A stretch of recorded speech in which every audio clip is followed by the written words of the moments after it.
Hindi novel story explainer channel पे आपका हार्दिक स्वागत है, जहां रोमांच, जादू, जज्बात एक साथ मिलकर रचती है एक ऐसा सफर जो आपका दिल को छू जाती है। डिस्क्लेमर: ये स्टोरी पूरा काल्पनिक है, इसे वास्तविकता से जोड़ने का कोशिश ना करें। अध्याय 32। ये देखकर महारानी अदिति के चेहरे पर अंततः नरमी आई। उन्होंने हाथ बढ़ाकर 3 अमर खुबानी स्वीकार कर ली, फिर आचार्य द्रोण की ओर देखते हुए कहा, वरिष्ठ भ्राता आदि पेंग, चलो इस मामले को यहीं छोड़ देते हैं, लेकिन जब आप लौटेंगे तो अपने इस शिष्य को उचित अनुशासन सिखाना होगा। कनिष्ठ बहन, निश्चिंत रहो, लौटने के बाद मैं तुम्हारे इस विद्रोही शिष्य को अवश्य अनुशासित करूंगा, आचार्य द्रोण ने शीघ्रता से कहा। महारानी अदिति ने सिर हिलाया। आचार्य द्रोण ने महारानी अदिति की ओर देखा और कहा, कनिष्ठ बहन, यदि कोई अन्य बात न हो तो मैं पहले विदा लूंगा। बड़े भाई, धीरे चलो, महारानी अदिति ने आचार्य द्रोण की ओर देखते हुए कहा।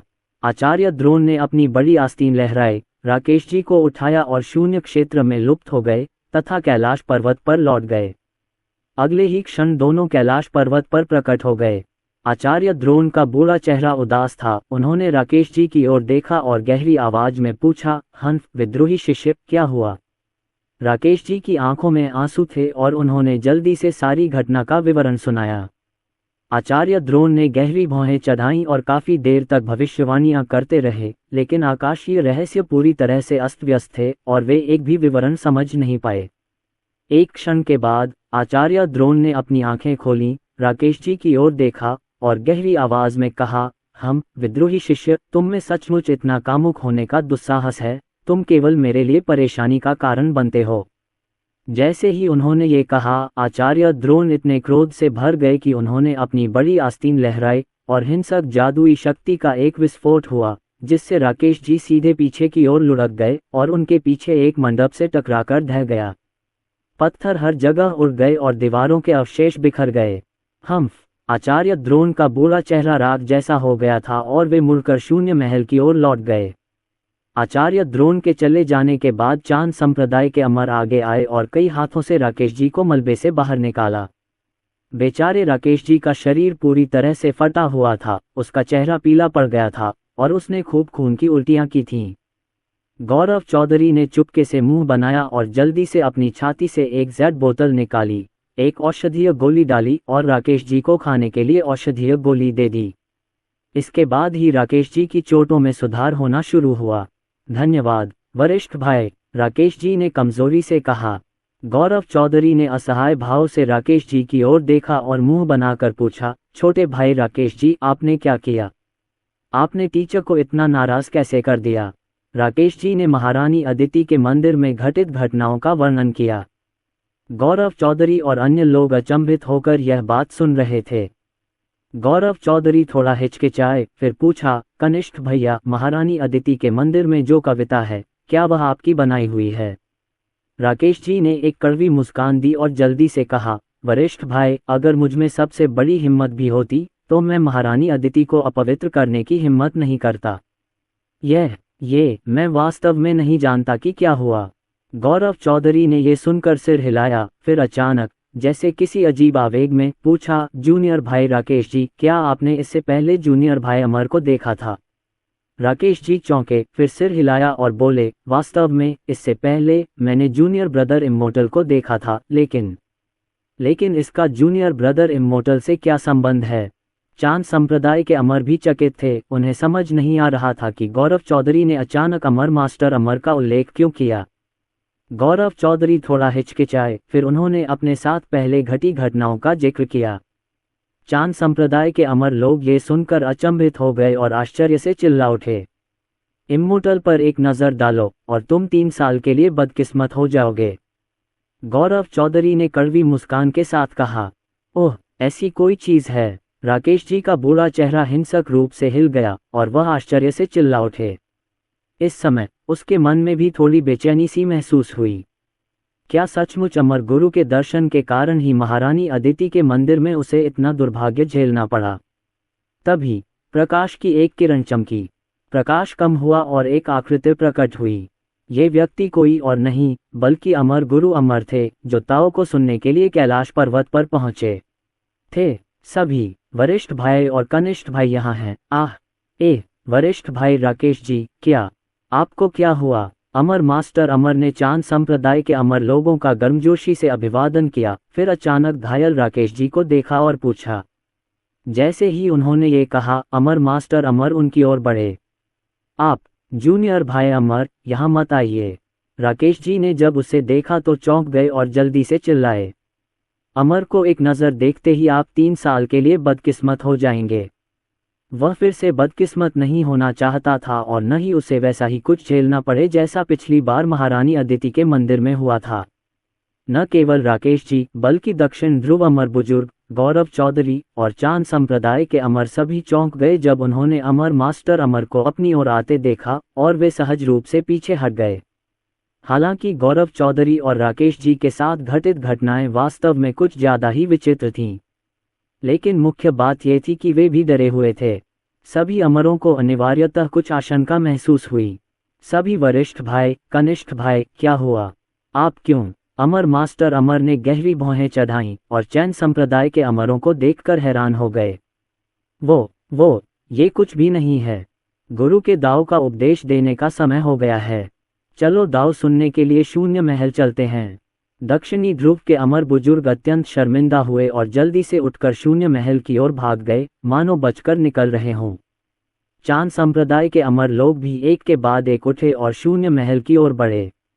बात बस इतनी थी कि अमर मास्टर अमर के प्रति उनकी निगाहें अजीब थीं। वरिष्ठ भाई, अमर से एक बार मुलाकात हुई तो आप 3 साल तक बदकिस्मत रहेंगे। क्या सचमुच ऐसी कोई चीज होती है?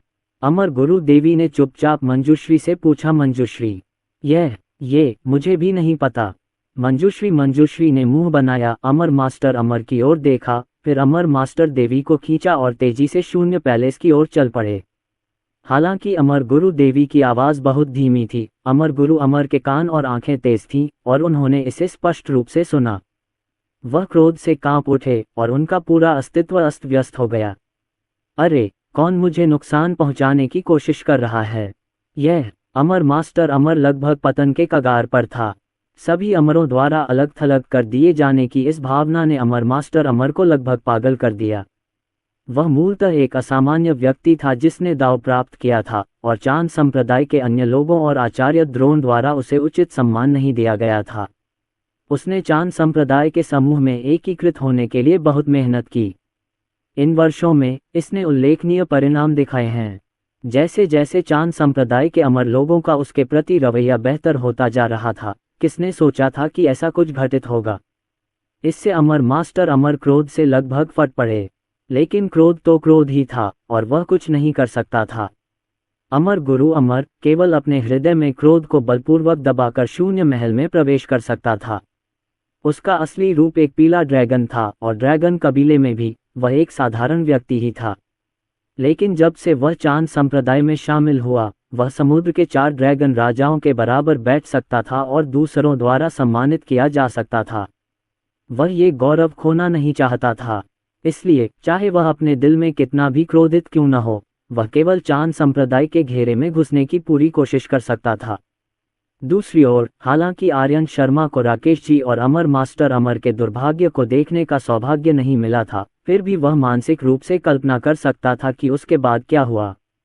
जैसे ही उसने सोचा कि राकेश जी को आचार्य द्रोण और महारानी अदिति द्वारा दंडित किया जाएगा और अमर मास्टर अमर इस मामले के लिए दोष लेंगे, वह उत्साह में एक और हंस जैसी हंसी को रोक नहीं सका। इस बीच अजय सिंह और सेंगसियाओ बहनों ने पूरी घटना को गुप्त रूप से देखा था। आर्यन शर्मा के दुस्साहसिक पैंतरे से वे चारों डरकर पसीने से तर हो गए। आर्यन शर्मा का साहस बहुत बड़ा था। उसने महारानी अदिति के विरुद्ध षड्यंत्र रचकर एक संत को फंसाने का दुस्साहस किया। अगर महारानी अदिति को इस मामले की पूरी कहानी पता चल जाती तो क्या वह इतनी क्रोधित नहीं होती कि सुवर्णा द्वीप पर आक्रमण कर देती।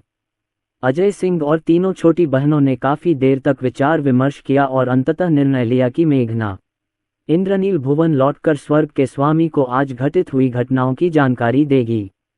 आखिरकार आर्यन शर्मा ने महारानी अदिति के खिलाफ साजिश रचने की हिम्मत भी की। यदि आर्यन शर्मा को महान वीरानी में घूमने की अनुमति दी गई तो कौन जानता है कि आगे क्या होगा। मेघना बादलों को चीरती हुई सुवर्णा द्वीप की ओर बढ़ रही थी। इंद्रनील भुवन में प्रवेश करते ही मेघना ने भगवान को प्रणाम किया और कहा, शिष्य गुरु को नमस्कार करता है। स्वर्गीय भगवान ने अपनी बड़ी आस्तीन लहराए, कई प्रतिबंध लगाए और मुस्कुराते हुए मेघना को देखा, कहा, मेघना, क्या कुछ और हुआ है? मेघना ने बताया कि कैसे उसने हाल के दिनों में गौरव चौधरी और इमॉर्टल मास्टर हुआंगलों को धोखा दिया था। स्वर्गीय प्रभु का बुरा चेहरा सुनते ही जोर से फड़क उठा, फिर वे हंसे। मुझे डर था कि इस विद्रोही शिष्य को वहां नुकसान उठाना पड़ेगा, लेकिन लगता है मैं जरूरत से ज्यादा सोच रहा था। मुझे दूसरों की चिंता करनी चाहिए। हालांकि क्या उस विद्रोही शिष्य ने वास्तव में पौराणिक हुआंग जोंगली पीले मध्य बेर प्राप्त किया था? स्वर्गीय प्रभु ने पूछा। मेघना ने सिर हिलाया और कहा, हाँ गुरुजी, 5वें वरिष्ठ भाई ने वास्तव में पौराणिक हुआंग जोंगली मध्य में पीला बेर ढूंढ लिया है। अच्छा, सचमुच मेरा शिष्य बनने के योग्य। इस अवसर का अच्छी तरह से लाभ उठाया गया। स्वर्गीय भगवान ने अपनी लंबी दाढ़ी पर हाथ फेरा, उनका चेहरा खुशी से चमक रहा था। हुआंग जोंगली मध्य में पीला बेर 100 फलों का राजा माना जाता था। अगर यह चांद संप्रदाय के हाथों में पड़ जाता तो उनके शिष्यों की साधना निश्चित रूप से बहुत बढ़ जाती और फिर आचार्य द्रोण उनके सामने अनंत शेखी बघारते। अब जब आर्यन शर्मा ने गौरव चौधरी के हाथों से हुआंग जोंगली मध्य में पीला बेर छीन लिया था तो स्थिति पूरी तरह से अलग थी।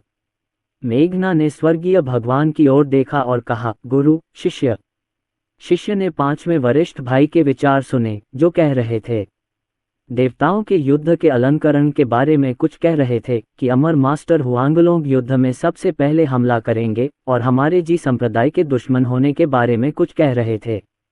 देवताओं का अलंकरण युद्ध। इस बात का जिक्र सुनते ही स्वर्गीय स्वामी की भौहें तन गईं, उनकी आंखें चमक उठीं और उनका चेहरा एकदम से काला पड़ गया। उन्होंने गहरी आवाज में कहा, लगता है भविष्य में मेरे जी संप्रदाय और चांद संप्रदाय के बीच जरूर युद्ध होगा। मुझे जल्दी से तैयारी करनी होगी। कुछ देर रुकने के बाद भगवान ने मेघना की ओर देखा और पूछा, मेघना, क्या कुछ और भी है? गुरुजी, जो आगे हुआ, कृपया क्रोधित न हो गुरुजी। मेघना एक क्षण के लिए हिचकिचाई, पहले स्वर्गीय भगवान को आश्वस्त करने की तैयारी की। स्वर्गीय भगवान और भी अधिक उत्सुक हो गए, मेघना की ओर देखते हुए और मुस्कुराते हुए बोले, मेघना, मेरी शिष्या, मैंने अनगिनत वर्षों तक साधना की है और मेरा ताव हृदय चट्टान की तरह दृढ़ है। यह इतनी आसानी से कैसे हिल सकता है, या इतनी आसानी से क्रोधित कैसे हो सकता है? गुरुजी, क्या आप कई बार क्रोधित नहीं हुए? बेशक। मेघना ने यह बात सीधे तौर पर कहने की हिम्मत नहीं की, वह बस अपने दिल में सोच रही थी। मेघना ने स्वर्गीय भगवान की ओर देखा, एक गहरी सांस ली और बताया कि कैसे आर्यन शर्मा ने नुवा मंदिर में एक कविता लिखी थी और कैसे उसने राकेश जी और अमर मास्टर हुआंगलों को धोखा दिया था। और मेघना के बोलते ही स्वर्गीय भगवान का चेहरा बदलता रहा। अंत में स्वर्गीय प्रभु का बूढ़ा चेहरा बर्तन के तले की तरह काला हो गया था, क्रोध से कांप रहा था, उनके शरीर के चारों ओर गहन प्रकाश घूम रहा था और वे लाल आंखों से दहाड़े, विद्रोही शिष्य, यह विद्रोही शिष्य बहुत साहसी है। विद्रोही शिष्य। गुरुजी, क्या आपने नहीं कहा था कि आपका दाव हृदय चट्टान की तरह दृढ़ है और आसानी से क्रोधित नहीं होता? गुरुजी, आपका चेहरा किताब पलटने से भी तेज बदलता है। मेघना ने चुपके से स्वर्गीय भगवान की ओर देखा और सावधानी से कहा, यह एक जैसा कैसे हो सकता है? वह विद्रोही शिष्य, वह इतना दुस्साहसी है कि उसने एक संत के विरुद्ध भी षड्यंत्र रचने की हिम्मत की। नहीं, मुझे उसे वापस लाना ही होगा। अगर मैंने उसे कुछ दिन और बाहर घूमने दिया तो वह निश्चित रूप से आकाश में छेद कर देगा।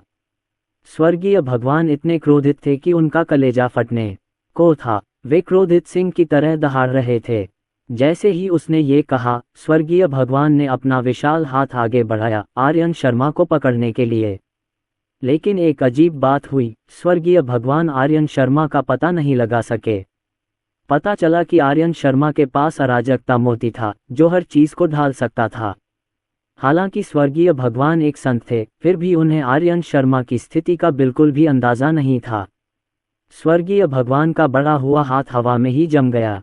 उन्होंने मेघना की ओर शर्मिंदगी से देखा और कहा, मेघना, तुम जाओ और अजय सिंह, जिया और प्रिया, तुम सब से कहो कि भले ही उसे बांधना पड़े, पर उस विद्रोही शिष्य आर्यन शर्मा को मेरे लिए इंद्रनील भुवन वापस ले आओ। हाँ हाँ हाँ, मेघना ने शीघ्रता से भगवान को प्रणाम किया, फिर इंद्रनील भुवन से बाहर निकलकर उस ओर उड़ी जहाँ अजय सिंह और अन्य लोग थे। जल्द ही मेघना अजय सिंह और अन्य लोगों के पास पहुंच गई। अजय सिंह ने मेघना की ओर देखा और पूछा, जूनियर सिस्टर, टीचर ने क्या कहा? शिक्षक ने कहा कि 5वें वरिष्ठ भाई को सुवर्णा द्वीप पर वापस लाओ। मेघना ने व्यंग्यात्मक मुस्कान के साथ कहा। अजय सिंह ने सिर हिलाकर कहा, हाँ, बड़े भाई आर्यन शर्मा बहुत ही दबंग हैं।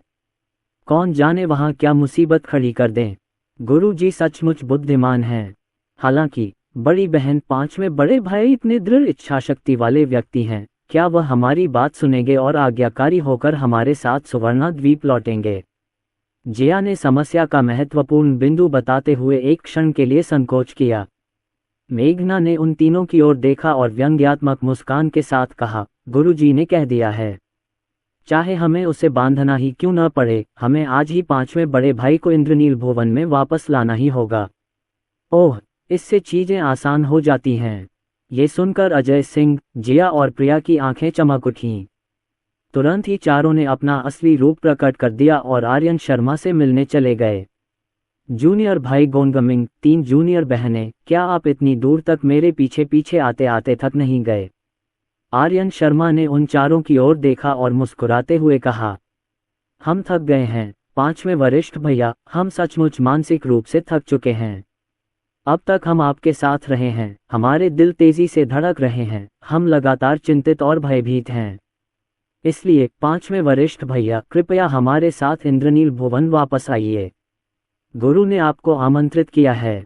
अजय सिंह ने असहाय भाव से आर्यन शर्मा की ओर देखा और व्यंग्यात्मक मुस्कान के साथ कहा। इस क्षण अजय सिंह को राहत का एहसास हुआ। आर्यन शर्मा दंग रह गया। उसने अजय सिंह और तीनों जूनियर बहनों की ओर देखा और मुंह बनाते हुए कहा, मैं वापस नहीं जा रहा, मैं वापस नहीं जा रहा, टीचर बहुत डरावने हैं। 5वें बड़े भाई, गुरु ने कहा कि भले ही हमें आपको बांधना पड़े, हमें आपको आज ही इंद्रनील भुवन में वापस लाना होगा। जिया ने समयानुकूल टिप्पणी की। ओह, ठीक है, मैं वापस जाऊंगा, मैं इंद्रनील भुवन वापस जाऊंगा, क्या ये ठीक नहीं है? आर्यन शर्मा, बुद्धिमान व्यक्ति को तत्काल नुकसान न उठाने के सिद्धांत का पालन करते हुए अनिच्छा से सहमत हो गए। हालांकि उसने लगातार सफलताएं प्राप्त की थीं और सच्चे अमरलोक में प्रवेश कर चुका था, फिर भी अजय सिंह और 3 छोटी बहनों की तुलना में उसकी साधना में जमीन आसमान का अंतर था। उन चारों से बच पाना शायद नामुमकिन होता। इसलिए आर्यन शर्मा ने आज्ञाकारी होकर उन चारों के साथ इंद्रनील भुवन लौटने का फैसला किया। अजय सिंह और 3 जूनियर बहनों के अनुरक्षण के तहत आर्यन शर्मा अंततः सुवर्णा द्वीप पर लौट आया। इंद्रनील भुवन के प्रवेश द्वार पर पहुंचकर आर्यन शर्मा ने हिम्मत जुटाई, खुद को संभाला और इंद्रनील भुवन की ओर झुकते हुए कहा, गुरुजी, शिष्य आर्यन शर्मा आपसे मिलने का अनुरोध करता है।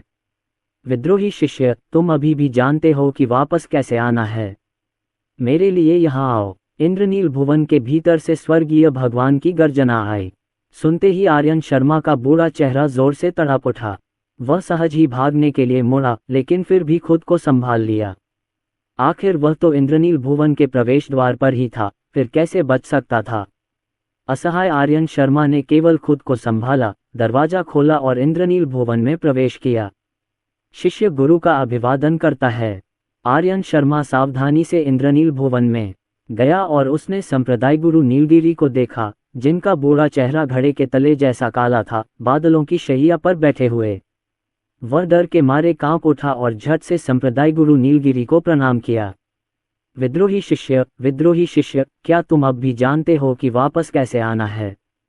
संप्रदाय गुरु नीलगिरी के अवतार ने गर्जना की और उस समय उनके हृदय में जो क्रोध भरा हुआ था, उसे बाहर निकाल दिया। मैं वापस नहीं आना चाहता था, यह आप ही थे गुरुजी, जिन्होंने किसी को मुझे वापस बांधने को कहा था। आर्यन शर्मा ने संप्रदाय गुरु नीलगिरी की भीषण यातना को सहन किया और धीरे से बुदबुदाया। हालांकि एक संत होने के नाते संप्रदाय गुरु नीलगिरी के कान और आंखें तेज थीं। आर्यन शर्मा चाहे कितनी भी धीमी आवाज में बोले, वह फिर भी सुन सकते थे। एक क्षण में संप्रदाय गुरु नीलगिरी भड़क उठे, लाल आंखों से आर्यन शर्मा को घूरते हुए, दांत पीसते हुए और दहाड़ते हुए बोले, विद्रोही शिष्य, तुमने क्या कहा? इसके साथ ही संप्रदाय प्रमुख नीलगिरी अपने क्रोध को नियंत्रित करने में असमर्थ हो गए और उन्होंने जूता निकाला और आर्यन शर्मा के चेहरे पर फेंक दिया। आर्यन शर्मा चौंका, जल्दी से चकमा दिया और जल्दी से संप्रदाय मास्टर नीलगिरी को प्रणाम किया। गुरुजी, शिष्य ने कहा कि आप तेजस्वी और सुंदर हैं, एक युवा की तरह दिखते हैं, महान उदार व्यक्ति हैं और शिष्य के साथ कभी भी परेशान नहीं होंगे। संप्रदाय गुरु नीलगिरी ने अपना दूसरा जूता आर्यन शर्मा पर फेंकने के इरादे से निकाला। आर्यन शर्मा की बात सुनकर उनका जूता पकड़े हुए हाथ हवा में ही जम गया। फिर उन्होंने अपना गुस्सा दबाते हुए उसे एक तरफ रख दिया और आर्यन शर्मा को झुंझलाहट से देखते हुए गुस्से से बोले, विद्रोही शिष्य, बताओ तुमसे कहाँ गलती हुई। आर्यन शर्मा ने संप्रदाय प्रमुख नीलगिरी की ओर मासूमियत का दिखावा करते हुए देखा और कहा, गुरुजी, उस अमर गुरु हुआंगलोंग ने शिष्य से मिलते ही उसका मजाक उड़ाया था, इसलिए शिष्य को भी जवाब देना पड़ा। इससे न केवल शिष्य की इज्जत बची बल्कि आपकी भी इज्जत बच गई। गुरुजी, जरा सोचिए गुरुजी, वह द्वितीय मार्शल अंकल हमेशा हमारी जी शिक्षा को तुच्छ समझते हैं और इसी तरह चांद शिक्षा का वह समूह भी हमारी जी शिक्षा को तुच्छ समझता है। ऐसे समय में शिष्य कमजोरी कैसे दिखा सकता है? गुरुजी, क्या आप सहमत नहीं हैं? संप्रदाय गुरु नीलगिरी का बूढ़ा चेहरा जोर से तमतमा उठा। उन्होंने आर्यन शर्मा की ओर देखा और कहा, लगता है तुमने भी सही कहा। ठीक है, शिष्य ने सचमुच कुछ गलत नहीं किया। आर्यन शर्मा ने ताली बजाई, मानो संप्रदाय गुरु नीलगिरी की अपनी बात से सहमति जता रहे हों। संप्रदाय गुरु नीलगिरी की ओर देखते हुए उन्होंने बातचीत को आगे बढ़ाते हुए कहा, गौरव चौधरी और राकेश जी दोनों का सिद्धांत एक ही है। अगर उनकी चांद शिक्षा हमारी जी शिक्षा को तुच्छ समझती है तो हम उनका अवसर छीन लेंगे, उन्हें नुकसान पहुंचाएंगे और उन्हें इतना क्रोधित कर देंगे कि वे मर जाएंगे। गुरुजी, क्या आपको नहीं लगता कि शिष्य सही कह रहे हैं? ऐसा ही लगता है। संप्रदाय गुरु नीलगिरी ने विचार किया और पुनः सिर हिलाया। ताली। आर्यन शर्मा ने ताली बजाई, संप्रदाय गुरु नीलगिरी की ओर देखा और कहा, ठीक है गुरुजी, चूंकि शिष्य ने जो कुछ भी किया वह सही था, तो शिष्य पहले विदा लेगा। गुरुजी, आप व्यस्त हैं, आप व्यस्त हैं। इतना कहकर आर्यन शर्मा मुड़े और इंद्रनील भुवन से बाहर चले गए। विद्रोही शिष्य, दुष्ट, मुझे गुमराह करने की तुम्हारी हिम्मत कैसे हुई? यहाँ वापस आ जाओ। तभी आर्यन शर्मा के पीछे संप्रदाय प्रमुख नीलगिरी की दहाड़ गूंजी। आर्यन शर्मा मुस्कुराया, संप्रदाय प्रमुख नीलगिरी की ओर देखा और हंसते हुए बोला, गुरुजी, क्या कुछ और भी है? संप्रदाय गुरु नीलगिरी ने आर्यन शर्मा को एक काले बूढ़े चेहरे के साथ घूरते हुए कहा, विद्रोही शिष्य, तुमने सही और गलत को भ्रमित करने और मुझे गुमराह करने की हिम्मत कैसे की? तुम्हारा दुस्साहस बहुत बड़ा है। तुम आपने सही कहा गुरुजी, उस शिष्य ने सही काम किया। आर्यन शर्मा ने संप्रदाय प्रमुख नीलगिरी की ओर ग्लानि से देखते हुए सावधानी से कहा, तुम दुष्ट, विद्रोही शिष्य, तुम मुझे मौत के घाट उतार दोगे। संप्रदाय प्रमुख नीलगिरी क्रोधित हो गए, उनकी आंखें लाल हो गईं। उन्होंने आर्यन शर्मा को घूरते हुए अपने पास रखा जूता उठाया और आर्यन शर्मा पर फिर से फेंक दिया। आर्यन शर्मा चौंका, पर वो पहले से ही तैयार था। उसकी आकृति चमकी, वो एक तरफ कूदा और एक बार फिर जूते से बच निकला। संप्रदाय गुरु नीलगिरी और भी क्रोधित हो गए, गरजते हुए बोले, विद्रोही शिष्य, तुम। गुरुजी, अपना गुस्सा शांत करें, शिष्य गलत था, गलत। ये देखकर कि संप्रदाय गुरु नीलगिरी को गुमराह करने का रास्ता काम नहीं कर रहा था, आर्यन शर्मा ने दयनीय भाव से संप्रदाय गुरु नीलगिरी के सामने अपनी गलती स्वीकार कर ली। अगर दूसरों को पता न होता तो वे सोचते कि संप्रदाय गुरु नीलगिरी आर्यन शर्मा को धमका रहे हैं। आर्यन शर्मा का रूप देखकर संप्रदाय गुरु नीलगिरी और भी क्रोधित हो गए। उनकी नाक क्रोध से लगभग मुड़ गई, उनकी मूंछें ऐंठ गईं और वे गरजे, विद्रोही शिष्य, मुझे उस दयनीय भाव से मत देखो, मैं इसमें नहीं फंसूंगा। मैं ये कह रहा हूं कि तुमने महारानी अदिति के मंदिर में शब्द क्यों उकेरे? तुम क्या तुम नहीं जानते कि एक संत का अपमान नहीं किया जा सकता? तुम्हारा दुस्साहस बहुत बड़ा है। अगर मैं आज तुम्हें सबक नहीं सिखाऊंगा तो क्या तुम भविष्य में आसमान में छेद नहीं कर दोगे? गुरुजी, महारानी अदिति के मंदिर में शब्द उकेरना एक हताशा भरा काम था। ऐसा करके ही मैं राकेश जी को फंसा सकता था और उस व्यक्ति का अंत कर सकता था जो शिष्य को नीची नज़र से देखता था। आर्यन शर्मा ने जल्दी से समझाया, तुम बदमाश, तुम्हारी बात में अभी भी दम है। अगर महारानी अदिति को इस बारे में पता चल गया तो क्या होगा? क्या तुम जानते हो कि इसके क्या परिणाम होंगे? तुम मैंने तुम जैसे विद्रोही शिष्य का सामना कैसे किया? तुम मुझे मौत के घाट उतार दोगे। संप्रदाय गुरु नीलगिरी इतने गुस्से में थे कि उनकी सांस फूल रही थी। उन्होंने अपने जूते उठाने की कोशिश की, लेकिन दोनों जूते पहले ही फेंक दिए गए थे, जिससे उनका गुस्सा और भी बढ़ गया। गुरुजी, ये बात स्वर्ग और पृथ्वी, आपको और मुझे मालूम है। और हाँ, कनिष्ठ भाई अजय सिंह और कनिष्ठ बहन संशियाओं को भी मालूम है। जब तक हम में से कोई इसके बारे में बात नहीं करेगा, महारानी अदिति को पता नहीं चलेगा। आर्यन शर्मा ने अपराधी भाव से संप्रदाय गुरु नीलगिरी की ओर देखा और कहा, बदमाश तुम। ये सुनकर संप्रदाय गुरु नीलगिरी इतने क्रोधित हुए कि उनके तीनों शव उछल पड़े, उनके सिर के पीछे से दिव्य प्रकाश फूट पड़ा और क्रोध से उनका कलेजा फटने को हो गया। लाल आंखें लिए वे दहाड़े, तू। हालांकि संप्रदाय प्रमुख नीलगिरी बहुत देर तक तुम कहते रहे, लेकिन पूरा वाक्य नहीं बोल पाए।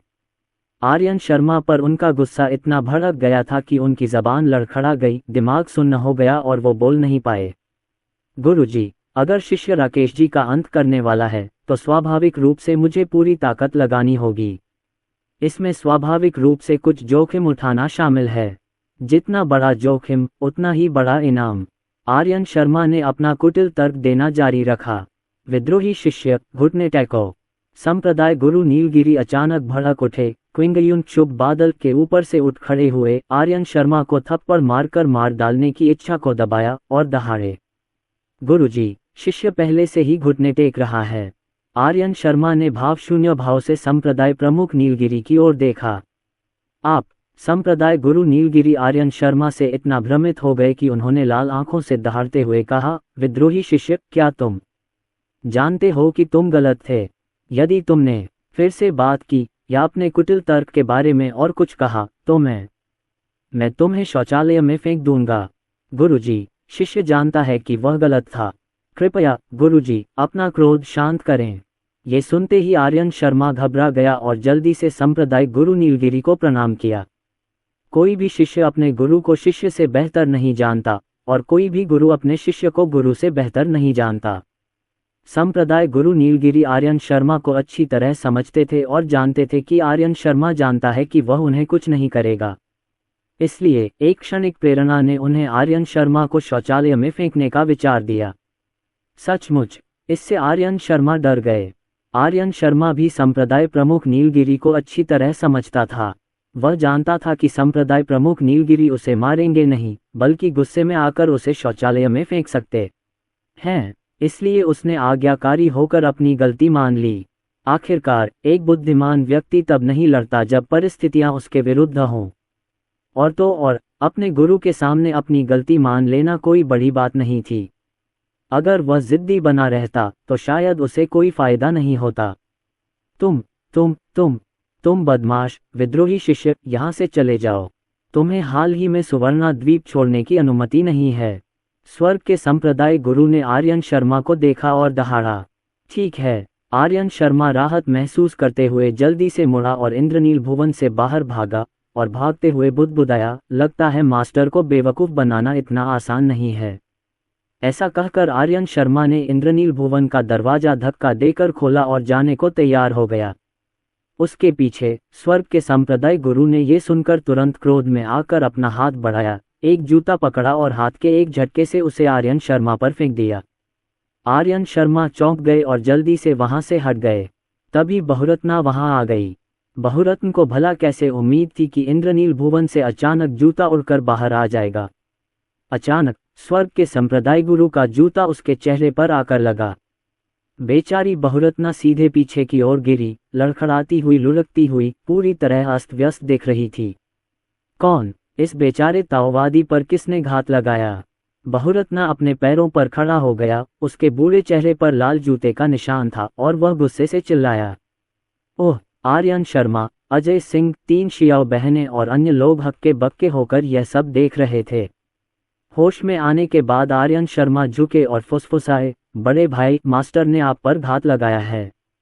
स्वर्गीय राजा भी हिम्मत नहीं करेगा। ओह! गुरु।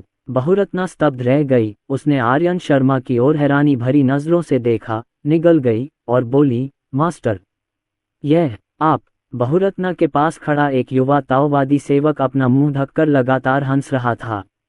ये है। आर्यन शर्मा ने युवा ताओवादी सेवक की ओर देखा और पूछा, नमस्कार अमर, मैं महान अमर ऋषि कश्यप का अनुचर हूँ जिसका नाम वायु है। ताओवादी सेवक ने जल्दी से आर्यन शर्मा को प्रणाम किया। ऋषि कश्यप। आर्यन शर्मा ने भौहें उठाईं। बहुरत्ना ने ताओवादी सेवक की ओर मुड़कर कहा, साथी ताओवादी, कृपया एक क्षण यहीं रुकें। इस बेचारे ताओवादी को अंदर जाकर संत को रिपोर्ट करने दें। कृपया आगे बढ़ो अमर, ताओवादी सेवक ने जल्दी से कहा। बहुरत्न ने अपना रूप रंग संवारा और फिर इंद्रनील भुवन में प्रवेश किया। स्वर्ग के संप्रदाय गुरु को देखते ही उसने घुटनों के बल झुककर प्रणाम किया और कहा, शिष्य डोबाओ, गुरुदेव को नमस्कार।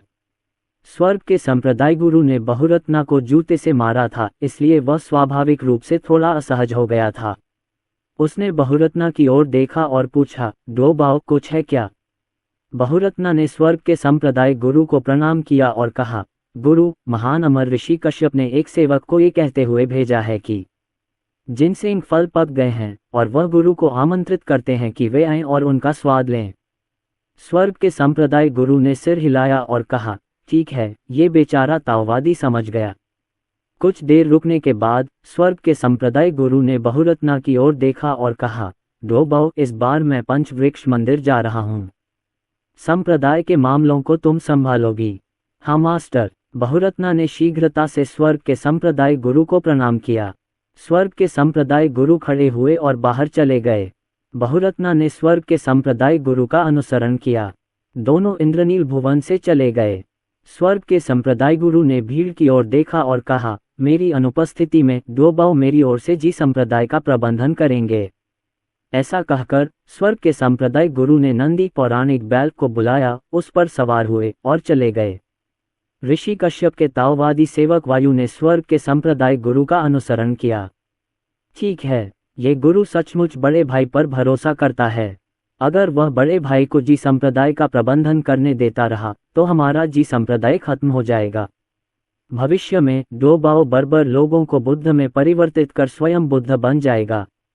अब इस बारे में सोचें तो देवताओं के विपत्ति अलंकरण का अंतिम विजेता चांद संप्रदाय नहीं था, न ही पश्चिमी संप्रदाय, और निश्चित रूप से रेन संप्रदाय भी नहीं, बल्कि हमारा प्रतीत होता है कि हानिरहित वरिष्ठ भाई था। इस तरह से सोचने पर देवताओं के अधिष्ठापन की पूरी विपत्ति की अंतिम योजना शायद सीनियर भाई ने ही शुरू की होगी। ऐसा लगता है कि उन्होंने ही मास्टर को अमर वध तलवार संरचना स्थापित करने के लिए उकसाया था, जिससे हमारे जी संप्रदाय का विनाश हुआ।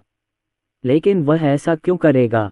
हाँ, वह जरूर दाव पूर्वज की नकल कर रहा होगा, एक पूरे कल्प की शक्ति अपने अंदर इकट्ठा कर रहा होगा और हुनयुवान के दाव को सिद्ध करने के लिए असीम भाग्य का उपयोग करना चाहता होगा।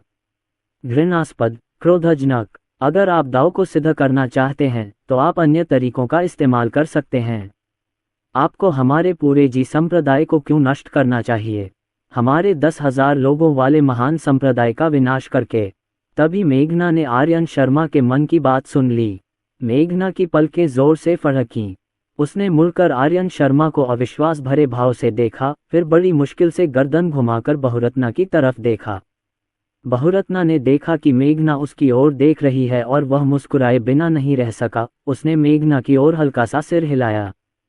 सामान्यतः मेघना को उसका बड़ा भाई मिलनसार और उदार लगता था, लेकिन अब बहुरत्ना की मुस्कुराहट को देखकर उसे केवल रीढ़ में ठंडक और भय का एहसास हुआ।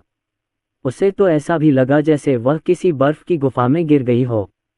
मेघना का सुंदर चेहरा जोर से फड़क उठा। उसने रोने से भी ज्यादा बदसूरत मुस्कान निकाली और बहुरत्ना को हल्के से सिर हिलाकर अभिवादन का जवाब दिया। कुछ देर की हिचकिचाहट के बाद मेघना कुछ कदम तेजी से चली और एक बादल पर सवार होकर स्वर्ग के संप्रदाय गुरु तक पहुंच गई। नंदी पौराणिक बैल पर सवार स्वर्ग के पंथ गुरु तेज नहीं चल रहे थे। कुछ ही देर में मेघना ने उन्हें पकड़ लिया और उनका रास्ता रोक लिया। मालिक, मेघना ने स्वर्ग के संप्रदाय गुरु की ओर देखा और जल्दी से झुक गई। स्वर्ग के संप्रदाय गुरु दंग रह गए। फिर उन्होंने अपने पास खड़े वायु की ओर देखा और कहा, वायु, आप पहले पंचवृक्ष मंदिर जाए। ये बेचारा ताओवादी शीघ्र ही आपके पीछे आ जाएगा। हाँ संत। वायुदेव ने स्वर्ग के संप्रदाय गुरु को प्रणाम किया, फिर मुड़कर अपने बादल पर सवार होकर दीर्घायु पर्वत पंचवृक्ष मंदिर की ओर चल पड़े। स्वर्ग के संप्रदाय गुरु ने मेघना की ओर मुड़कर पूछा, मेघना क्या हुआ?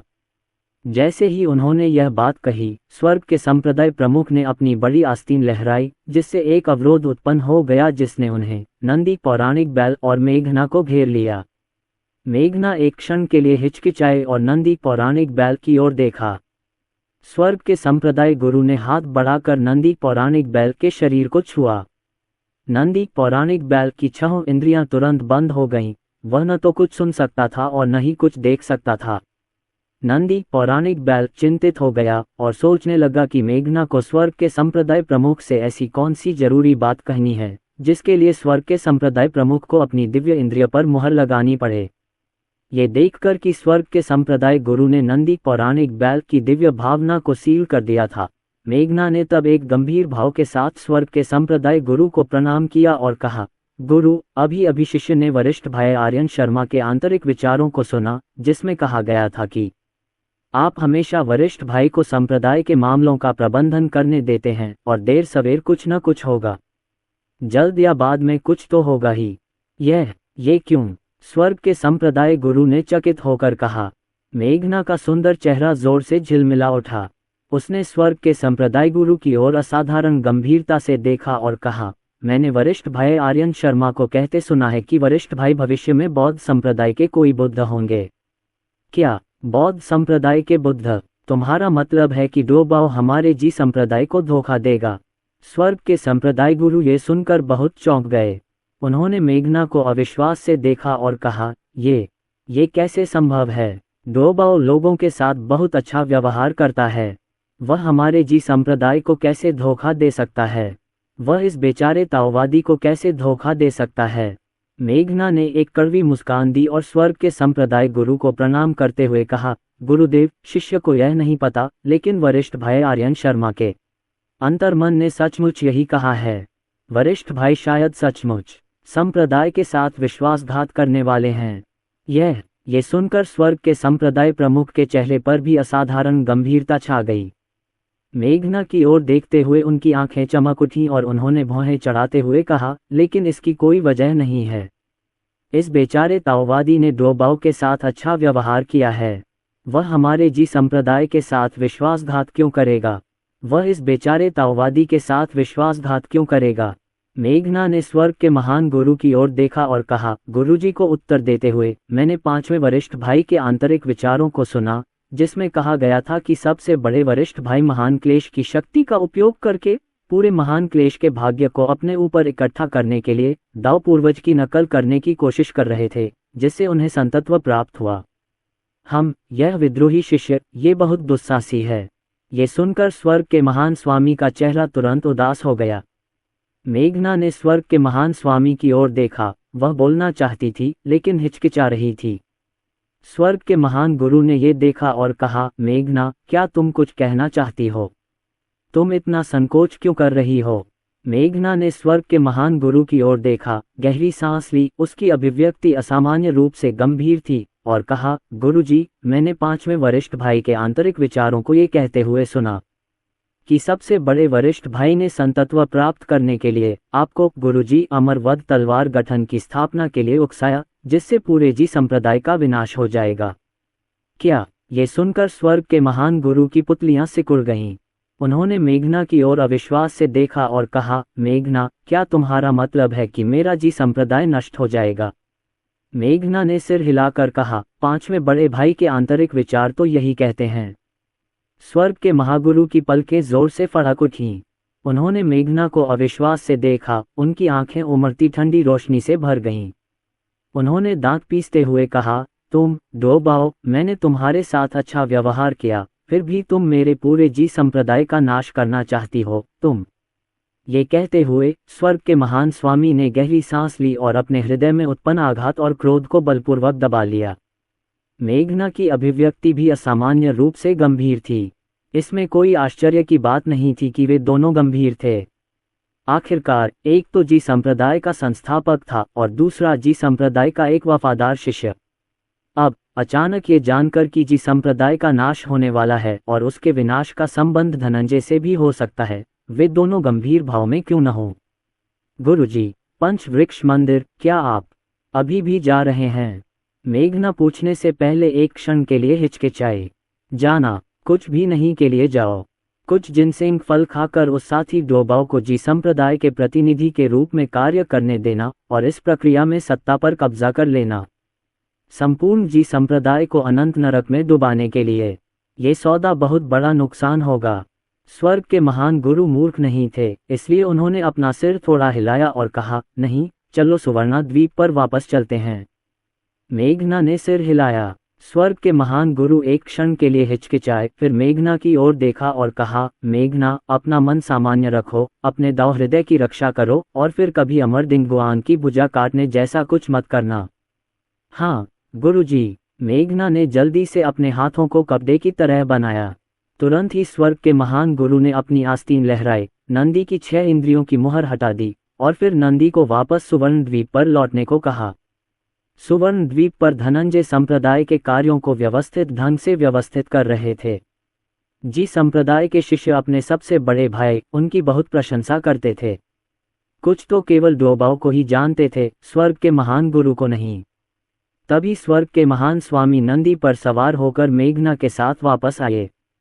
स्वर्ग के महान स्वामी ने यह दृश्य देखा और उनके हृदय में भयंकर क्रोध उत्पन्न हुआ, किंतु उन्होंने बलपूर्वक उसे दबा दिया। धनंजय स्वर्ग के महागुरु को अचानक लौटते देख दंग रह गया। फिर वह जल्दी से आगे बढ़ा और स्वर्ग के महागुरु की ओर हाथ जोड़कर बोला, शिष्य डोबाओ, गुरुदेव को नमस्कार। स्वर्ग के महान स्वामी ने भावशून्यता से सिर हिलाया। धनंजय ने भ्रमित भाव से स्वर्ग के महान गुरु की ओर देखा और पूछा, गुरुवर, क्या आप पंचवृक्ष मंदिर नहीं जा रहे थे? आप वापस क्यों आ गए? स्वर्ग के महान गुरु की आंखें तेज चमक से चमक उठी जब उन्होंने धनंजय की ओर देखा और कहा, मुझे अचानक स्वर्गीय दाव का आभास हुआ और मैं साधना करने के लिए उत्सुक हो गया, इसलिए मैं लौट आया। धनंजय मुस्कुराया और स्वर्ग के महान गुरु की ओर हाथ जोड़कर बोला, बधाई हो गुरुवर। भीड़ में आर्यन शर्मा की नज़र इधर उधर घूम गई। वह जाने के लिए मुड़ा। आर्यन शर्मा। तभी स्वर्ग के महान गुरु की आवाज आई। आर्यन शर्मा ने अपनी आंखें घुमाईं और केवल स्वर्ग के महान गुरु की ओर देख सका, मुस्कुराते हुए, गुरुजी, आपको शिष्य की क्या आवश्यकता है? स्वर्ग के महान गुरु ने आर्यन शर्मा की ओर देखा और कहा, इस बार मुझे साधना के लिए एकांतवास में जाना है और मैं पंचवृक्ष मंदिर नहीं जा सकता। आप मेरी जगह जा सकते हैं। ये सुनकर सभी लोग चौंक गए और ईर्ष्या, जलन और आक्रोश से आर्यन शर्मा की ओर देखने लगे। आखिरकार पंचवृक्ष मंदिर जाने का मतलब न केवल पौराणिक जिनसेंग फल खाना था, बल्कि विभिन्न महान गुरुओं को ताओ का उपदेश देते हुए सुनना भी था। उन्होंने कभी उम्मीद नहीं की थी कि स्वर्ग के महान गुरु आर्यन शर्मा को भेजेंगे। ये स्पष्ट रूप से आर्यन शर्मा को लाभ पहुंचाने का प्रयास था। ओह, शिष्य जा रहा है, क्या यह अनुचित नहीं है? इसके अलावा क्या गुरु ने पहले नहीं कहा था कि शिष्य को सुवर्णा द्वीप छोड़ने न दें? हालांकि आर्यन शर्मा ने भीड़ की अचंभित निगाहों के सामने अनिच्छा से कहा, क्या चल रहा है? धत्तेरी की, आप प्रसिद्ध जिनसेंग फल खा सकते हैं और विभिन्न महान गुरुओं को दाव का उपदेश देते हुए सुन सकते हैं, फिर भी आप जाने के लिए तैयार नहीं हैं। क्या तुम पागल हो? सभी अमर लोग अविश्वास से आर्यन शर्मा की ओर देख रहे थे और सोच रहे थे कि क्या उसके मस्तिष्क में पानी भर गया है। वास्तव में उन्हें स्थिति का पता ही नहीं था। हालांकि जिनसेंग फल कीमती थे, आर्यन शर्मा के पास हुआंगजोंगली पीले बीच वाला बेर था, जिसे 100 फलों का राजा माना जाता है। जहां तक विभिन्न महान गुरुओं द्वारा दाव का उपदेश सुनने की बात है, तो इसकी तुलना महान देवता पंगु की साधना तकनीक 9 क्रांतियों वाली रहस्यमय कला से कैसे की जा सकती है। इस प्रयास के साथ आर्यन शर्मा भी परिश्रमपूर्वक 9 क्रांतियों की रहस्यमय कला का विकास कर सकते हैं। इसके अलावा आर्यन शर्मा के पास एक स्लैकर सिस्टम भी था। यदि वह काम में ढिलाई बरते और उसे कोई खजाना मिल जाए तो क्या ये और भी बेहतर नहीं होगा? पंचवृक्ष मंदिर में जाकर उन लोगों के साथ जिनसेंग फल के लिए प्रतिस्पर्धा करने की कोई आवश्यकता नहीं थी। धनंजय सबसे पहले होश में आया। उसने आगे बढ़कर स्वर्ग के महागुरु की ओर हाथ जोड़कर कहा, गुरुजी, चूंकि छोटे भाई आर्यन शर्मा जाने को तैयार नहीं है, तो शिष्य को क्यों न जाने दिया जाए। शिष्य गुरु का अपमान तो नहीं करेगा। धत्तेरी की, तुम जाओ। यदि आप जाकर जिनसेंग फल खाएंगे, महान गुरुओं को दाव का उपदेश देते हुए सुनेंगे, तो आपकी साधना बढ़ेगी। तो फिर तुम संप्रदाय को धोखा दोगे। क्या मैं इतना मूर्ख हूँ? स्वर्ग के महान गुरु ने धनंजय की ओर देखते हुए मन ही मन बुदबुदाया और कहा, दो बाव, मैं अभी भी संप्रदाय के मामलों के लिए तुम पर निर्भर हूँ। तुम्हें जाने की आवश्यकता नहीं है। धनंजय का बुरा चेहरा जोर से फड़क उठा। वह बस स्वर्ग के महान गुरु की ओर हाथ जोड़कर कह सका, जी गुरुवर। गुरुजी, क्या शिष्य नहीं जा सकता? आर्यन शर्मा एक क्षण के लिए हिचकिचाया, फिर स्वर्ग के महान गुरु की ओर हाथ बढ़ाए। ये सुनकर स्वर्ग के महागुरु लगभग आग बबूला हो गए। उन्होंने आर्यन शर्मा को घूरा और गहरी आवाज में कहा, हम बदमाश, मेरी आज्ञा तोड़ने की तुम्हारी हिम्मत कैसे हुई? अगर तुम नहीं गए तो मैं उत्तरी सागर की आंख को तुमसे भर दूंगा। धत्तेरी की, आप मेरे साथ हिजड़े शेन जैसा व्यवहार कर रहे हैं। आर्यन शर्मा डर से कांप उठा और जल्दी से स्वर्ग के महान गुरु की ओर हाथ बढ़ाते हुए बोला, गुरुजी, शिष्य जाएगा, ठीक है। हालांकि उसकी आवाज के लहजे ने जी संप्रदाय के शिष्यों को यह इच्छा करने पर मजबूर कर दिया कि काश वे उठकर उसे पीट देते। हम तुम्हारे बुजुर्गों को तो जाने का मौका भी नहीं मिलता, फिर भी तुम बार बार मना कर देते हो और जाने को तैयार नहीं होते। तुम्हें सच में पता ही नहीं कि तुम्हारे पास कितना अच्छा है। ये बहुत गुस्सा दिलाने वाली बात है। स्वर्ग के महान गुरु ने सिर हिलाया, फिर मेघना की ओर देखा और कहा, मेघना, आर्यन शर्मा की साधना कम है और वह अपनी रक्षा नहीं कर सकता। तुम्हें उसके साथ पंचवृक्ष मंदिर चलना चाहिए। स्वर्ग के महान गुरु द्वारा मेघना को आर्यन शर्मा के साथ पंचवृक्ष मंदिर भेजने के दो अर्थ थे।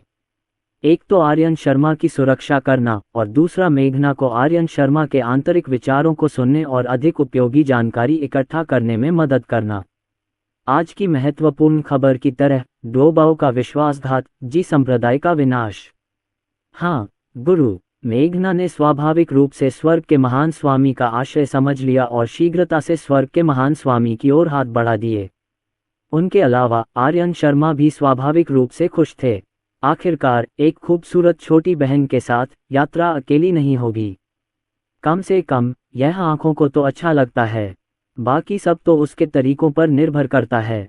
अरे, मैं तो एक शरीफ इंसान हूँ, मैं क्या सोच रहा हूँ। हालांकि मुझे लगता है कि मुझे एक दाव साथी की कमी खल रही है। मेघना अच्छी लग रही है और उसकी साधना भी बहुत अच्छी है। हाल ही में धनंजय काफी उदास थे। जब से संप्रदाय गुरु नीलगिरी उस समय को छोड़कर सुवर्ण द्वीप पर लौटे, धनंजय को ऐसा महसूस हुआ जैसे संप्रदाय गुरु नीलगिरी जानबूझकर उनसे दूरी बना रहे हैं।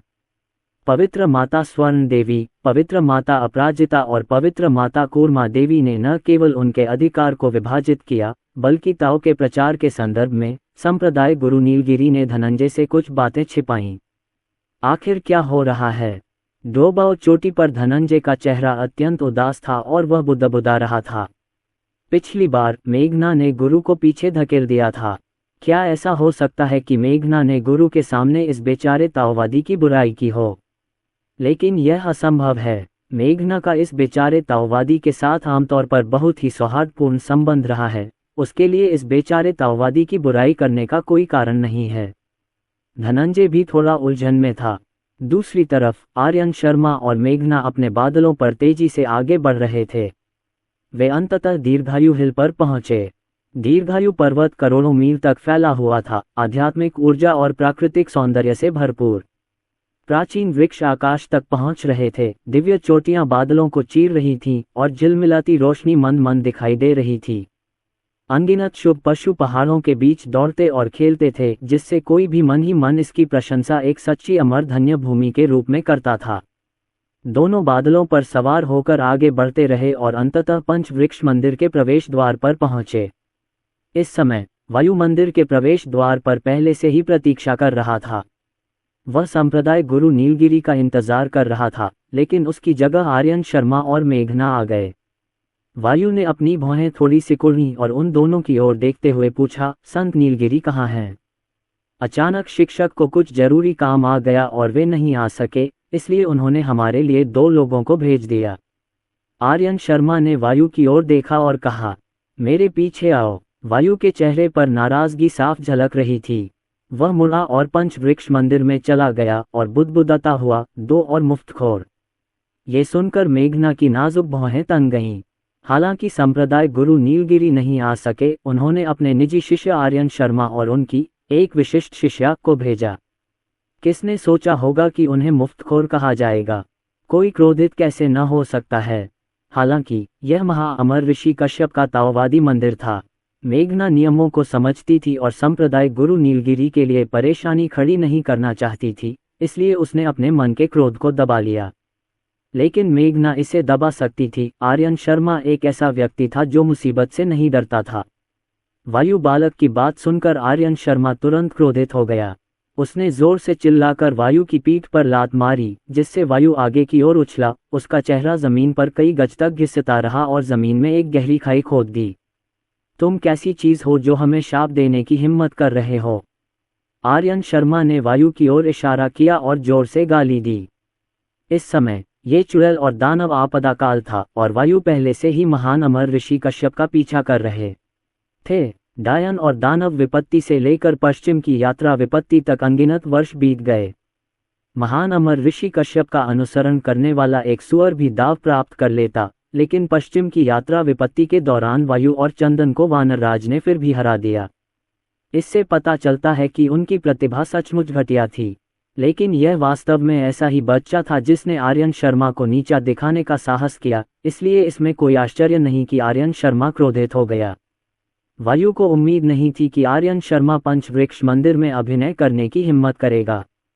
वह चौंक कर उठा, आर्यन शर्मा को हैरानी और गुस्से से देखते हुए, और झुंझलाकर बोला, क्या तुमने सचमुच मेरे पंचवृक्ष मंदिर में अभिनय करने की हिम्मत की? तभी एक और बालक उड़कर आया और पूछा, वायु क्या हुआ? चंदन, इस व्यक्ति ने वास्तव में मेरे पंचवृक्ष मंदिर में नाटक करने की हिम्मत की। वायु ने आर्यन शर्मा की ओर इशारा किया और चिल्लाया, घमंड, तुमने पंचवृक्ष मंदिर में ऐसा करने का साहस किया, तुम सचमुच मौत को तरजीह दे रहे हो। ये सुनकर चंदन आग बबूला हो गया और आर्यन शर्मा की ओर इशारा करके चिल्लाया। बोलते हुए उसने अपना हाथ घुमाया, जिससे एक कोड़ा निकला और उसे आर्यन शर्मा की ओर उछाल दिया। तुम बदमाश हो। आर्यन शर्मा गुस्से से भर गया। उसकी बाहों के हिलने के साथ ही उसके पीछे उफनती लहरों की गर्जना गूंज उठी। 36 हल्के नीले मोती सीटी बजाते हुए, अनंत प्रकाश बिखेरते हुए, वायु और चंदन की ओर प्रचंड रूप से टूट पड़े। दोनों डर के मारे पीले पड़ गए और डर के मारे चीखने लगे। तभी एक हल्के पीले रंग की प्राचीन पुस्तक उड़ती हुई आई। उस प्राचीन पुस्तक से एक मिट्टी जैसा पीला प्रभामंडल निकल रहा था, जो वायु और चंदन के सामने रास्ता रोक रहा था। बूम! समुद्र को शांत करने वाले 36 दिव्य मोती प्राचीन पुस्तक से टकराए, जिससे बड़ी लहरें उत्पन्न हुईं, लेकिन वे फिर भी पीछे हट गए। आर्यन शर्मा ने समुद्र को शांत करने वाले दिव्य मोती निकाले और ऊपर देखा। उन्होंने महान अमर ऋषि कश्यप और लाल वस्त्र पहने एक दयालु दिखने वाले ताओवादी को आकाश से उतरते हुए देखा, जो उनके बीच में आ गया। पुराने पूर्वज, यह आदमी बहुत असभ्य है। वायु और चंदन महान अमर ऋषि कश्यप और पुराने पूर्वज होनगुन को आते देख बहुत खुश हुए और तुरंत चिल्लाए, तुम बदमाशों, एक अमर के साथ बहस करने की तुम्हारी हिम्मत कैसे हुई? ऋषि कश्यप ने शीघ्रता से उन्हें डांटा। वायु ने चिंतित होकर कहा, पुराने पूर्वज, वह तो यहाँ मुफ्त में जिनसेंग फल खाने आए हैं, उनसे इतनी विनम्रता क्यों बरती जाए? दुष्ट, हटो! ऋषि कश्यप ने उन्हें फटकार लगाए। ये देखकर कि महान अमर ऋषि कश्यप वास्तव में क्रोधित थे, वायु और चंदन ने अवज्ञा करने का साहस नहीं किया और पीछे हट गए। आर्यन शर्मा ये सब देख रहे थे और मन ही मन ऋषि कश्यप की प्रशंसा कर रहे थे कि वे एक ईमानदार व्यक्ति थे, जो अपने मेहमानों के लिए अपनी इज्जत गंवाने के बजाय अपने लोगों को कष्ट सहने को तैयार थे। इसके अलावा वास्तव में वायु और चंदन ही पहले दोषी थे, आर्यन शर्मा तो बस थोड़ा सा दबंग था। दो अमर, यह मेरा बच्चा था जो असभ्य था। कृपया, दो अमर, अपनी सीट पर बैठो। महान अमर ऋषि कश्यप ने गहरी सांस ली और आर्यन शर्मा और मेघना की ओर हाथ बढ़ाया। महान अमर ऋषि कश्यप और पुराने पूर्वज होनगुन के सामने आर्यन शर्मा और मेघना ने अभिमानी व्यवहार करने का साहस नहीं किया और जल्दी से उन दोनों की ओर हाथ बढ़ाते हुए कहा, महान अमर, कृपया। समूह ने अपनी सीटें ले लीं। फिर कई और लोग आ गए। चांद संप्रदाय से दक्षिणी ध्रुव के अमर बुजुर्ग, मानव संप्रदाय से ग्रैंड मास्टर ज्वांडू और पश्चिमी संप्रदाय से स्वामी आनंद सभी पहुंचे। महान अमर ऋषि कश्यप ने सभी को एक एक करके अपना स्थान ग्रहण करने के लिए आमंत्रित किया। उनका मूल उद्देश्य था कि जिनसेंग के फल पकने पर संतों को दांव पर चर्चा के लिए आमंत्रित करें ताकि उनकी साधना आगे बढ़े। किसने सोचा होगा कि केवल कनिष्ठ लोग ही आएंगे। इससे महान अमर ऋषि कश्यप बिल्कुल असहाय हो गए। लेकिन फिर भी महान अमर ऋषि कश्यप ने फिर भी सभी का गर्मजोशी से स्वागत किया। ये युवा साथी दाववादी है। भोज के दौरान स्वामी आनंद ने आर्यन शर्मा की ओर देखा और पूछा। आर्यन शर्मा ने स्वामी आनंद के प्रसन्नचित फूले हुए पेट को देखकर उनकी पहचान का अंदाजा लगा लिया। वह मुस्कुराया और स्वामी आनंद की ओर हाथ बढ़ाते हुए बोला, ये बेचारा ताओवादी आर्यन शर्मा है, जो जी संप्रदाय के संत नीलगिरी का 5वां प्रत्यक्ष शिष्य है। 5वां प्रत्यक्ष शिष्य। स्वामी आनंद दंग रह गए। उन्होंने आर्यन शर्मा की ओर देखा और कहा, चूंकि आप संत नीलगिरी के 5वें शिष्य हैं, क्या हम थोड़ी देर दांव पर चर्चा कर सकते हैं? अपनी माँ के दांव पर चर्चा करें। ये स्वामी आनंद एक मुस्कुराता हुआ बाघ था जो ऊपर से मुस्कुराता था लेकिन गुप्त रूप से दूसरों को नुकसान पहुंचाने की साजिश रचता था। वह देख सकता था कि आर्यन शर्मा के पास केवल सच्ची अमर साधना ही थी, फिर भी उसने आर्यन शर्मा से उनके साथ दांव पर चर्चा करने को कहा। यह स्पष्ट रूप से आर्यन शर्मा और जी संप्रदाय को शर्मिंदा करने के लिए था। आर्यन शर्मा का मन दर्पण की तरह साफ था। वह स्वामी आनंद के इरादे को कैसे नहीं जान सकता था। उनके बगल में ग्रैंड मास्टर ज्वांडू और दक्षिणी ध्रुव के अमर बुजुर्ग बिना बोले मुस्कुरा रहे थे, स्पष्ट रूप से आर्यन शर्मा को मूर्ख बनते देखने का इंतजार कर रहे थे। मेघना की नाजुक भौहें गहरी सिकुड़ गईं, लेकिन फिर ढीली पड़ गईं। उसने सोचा, ये लोग जो 5वें बड़े भाई के सामने दिखावा करने की हिम्मत कर रहे हैं, सचमुच दूरदर्शिता की कमी रखते हैं। जैसी कि उम्मीद थी, आर्यन शर्मा ने तुरंत सहमति जताते हुए स्वामी आनंद की ओर मुस्कुराते हुए कहा, चूंकि साथी ताओवादी स्वामी आनंद इतने उत्सुक हैं, इसलिए यह बेचारा ताओवादी स्वाभाविक रूप से सभी का आनंद खराब नहीं कर सकता। ओह! सभी को आश्चर्य हुआ कि आर्यन शर्मा सहमत हो जाएगा और वे सभी अविश्वास से आर्यन शर्मा को देखने लगे। चूंकि ऐसी बात है तो इस बेचारे साधु को शुरू करने दो। दक्षिण ध्रुव अमर बुजुर्ग ने मुस्कुराते हुए सुझाव दिया। कृपया अमर ऋषि कश्यप ने विनम्रतापूर्वक कहा। तुरंत ही दक्षिणी ध्रुव के अमर बुजुर्ग ने उपदेश देना शुरू कर दिया। इस बार दक्षिण ध्रुव अमर बुजुर्ग ने चांद संप्रदाय की श्रेष्ठता दिखाने के लिए चांद संप्रदाय की नौक्रांति रहस्यमय कला का प्रचार किया। महान देवता पंगु की आदिम आत्मा 3 भागों में विभाजित हो गई, जिसका अर्थ था कि तीनों शुद्ध आत्माओं को 9 क्रांतियों वाली रहस्यमय कला का एक एक अंश विरासत में मिला। दक्षिण ध्रुव के अमर बुजुर्ग ने जो उपदेश दिया वह ठीक 9 क्रांतियों वाली रहस्यमय कला का चांद संप्रदाय संस्करण था। हालांकि दक्षिणी ध्रुव के अमर बुजुर्ग कोई संत नहीं थे, फिर भी इस प्रवचन ने स्वर्गीयताओं की प्रतिध्वनि उत्पन्न की। आकाश में शुभ बादल उमड़ पड़े, अमर सारस नाचने लगे और शुभ पशु चुपचाप सुनने के लिए झुक गए। यहाँ तक कि महान अमर ऋषि कश्यप और पुराने पूर्वज होनगुन भी ये सुनकर अपनी भौहें उठाने से खुद को नहीं रोक सके। यद्यपि वे दोनों अक्सर संतों के साथ दांव पर चर्चा करते थे, लेकिन ये पहली बार था जब उन्होंने 9 क्रांति रहस्यमय कला के चांद संप्रदाय संस्करण को सुना था और वे संतों की गहनता पर आश्चर्यचकित हुए बिना नहीं रह सके। एक अज्ञात अवधि के बाद दक्षिणी ध्रुव के अमर बुजुर्ग ने अंततः अपना धर्मोपदेश समाप्त किया। ग्रैंड मास्टर ज्वांडू ने ये देखा और हंसे, चूंकि वरिष्ठ भाई नानजी ने शुरू कर दिया है तो ये बेचारा भिक्षु भी खुद को मूर्ख बना लेगा। फिर ग्रैंड मास्टर ज्वांडू ने अपनी व्याख्या शुरू की। ग्रैंड मास्टर ज्वांडू ने 9 क्रांतियों वाली रहस्यमय कला के मानव संप्रदाय संस्करण का प्रचार किया।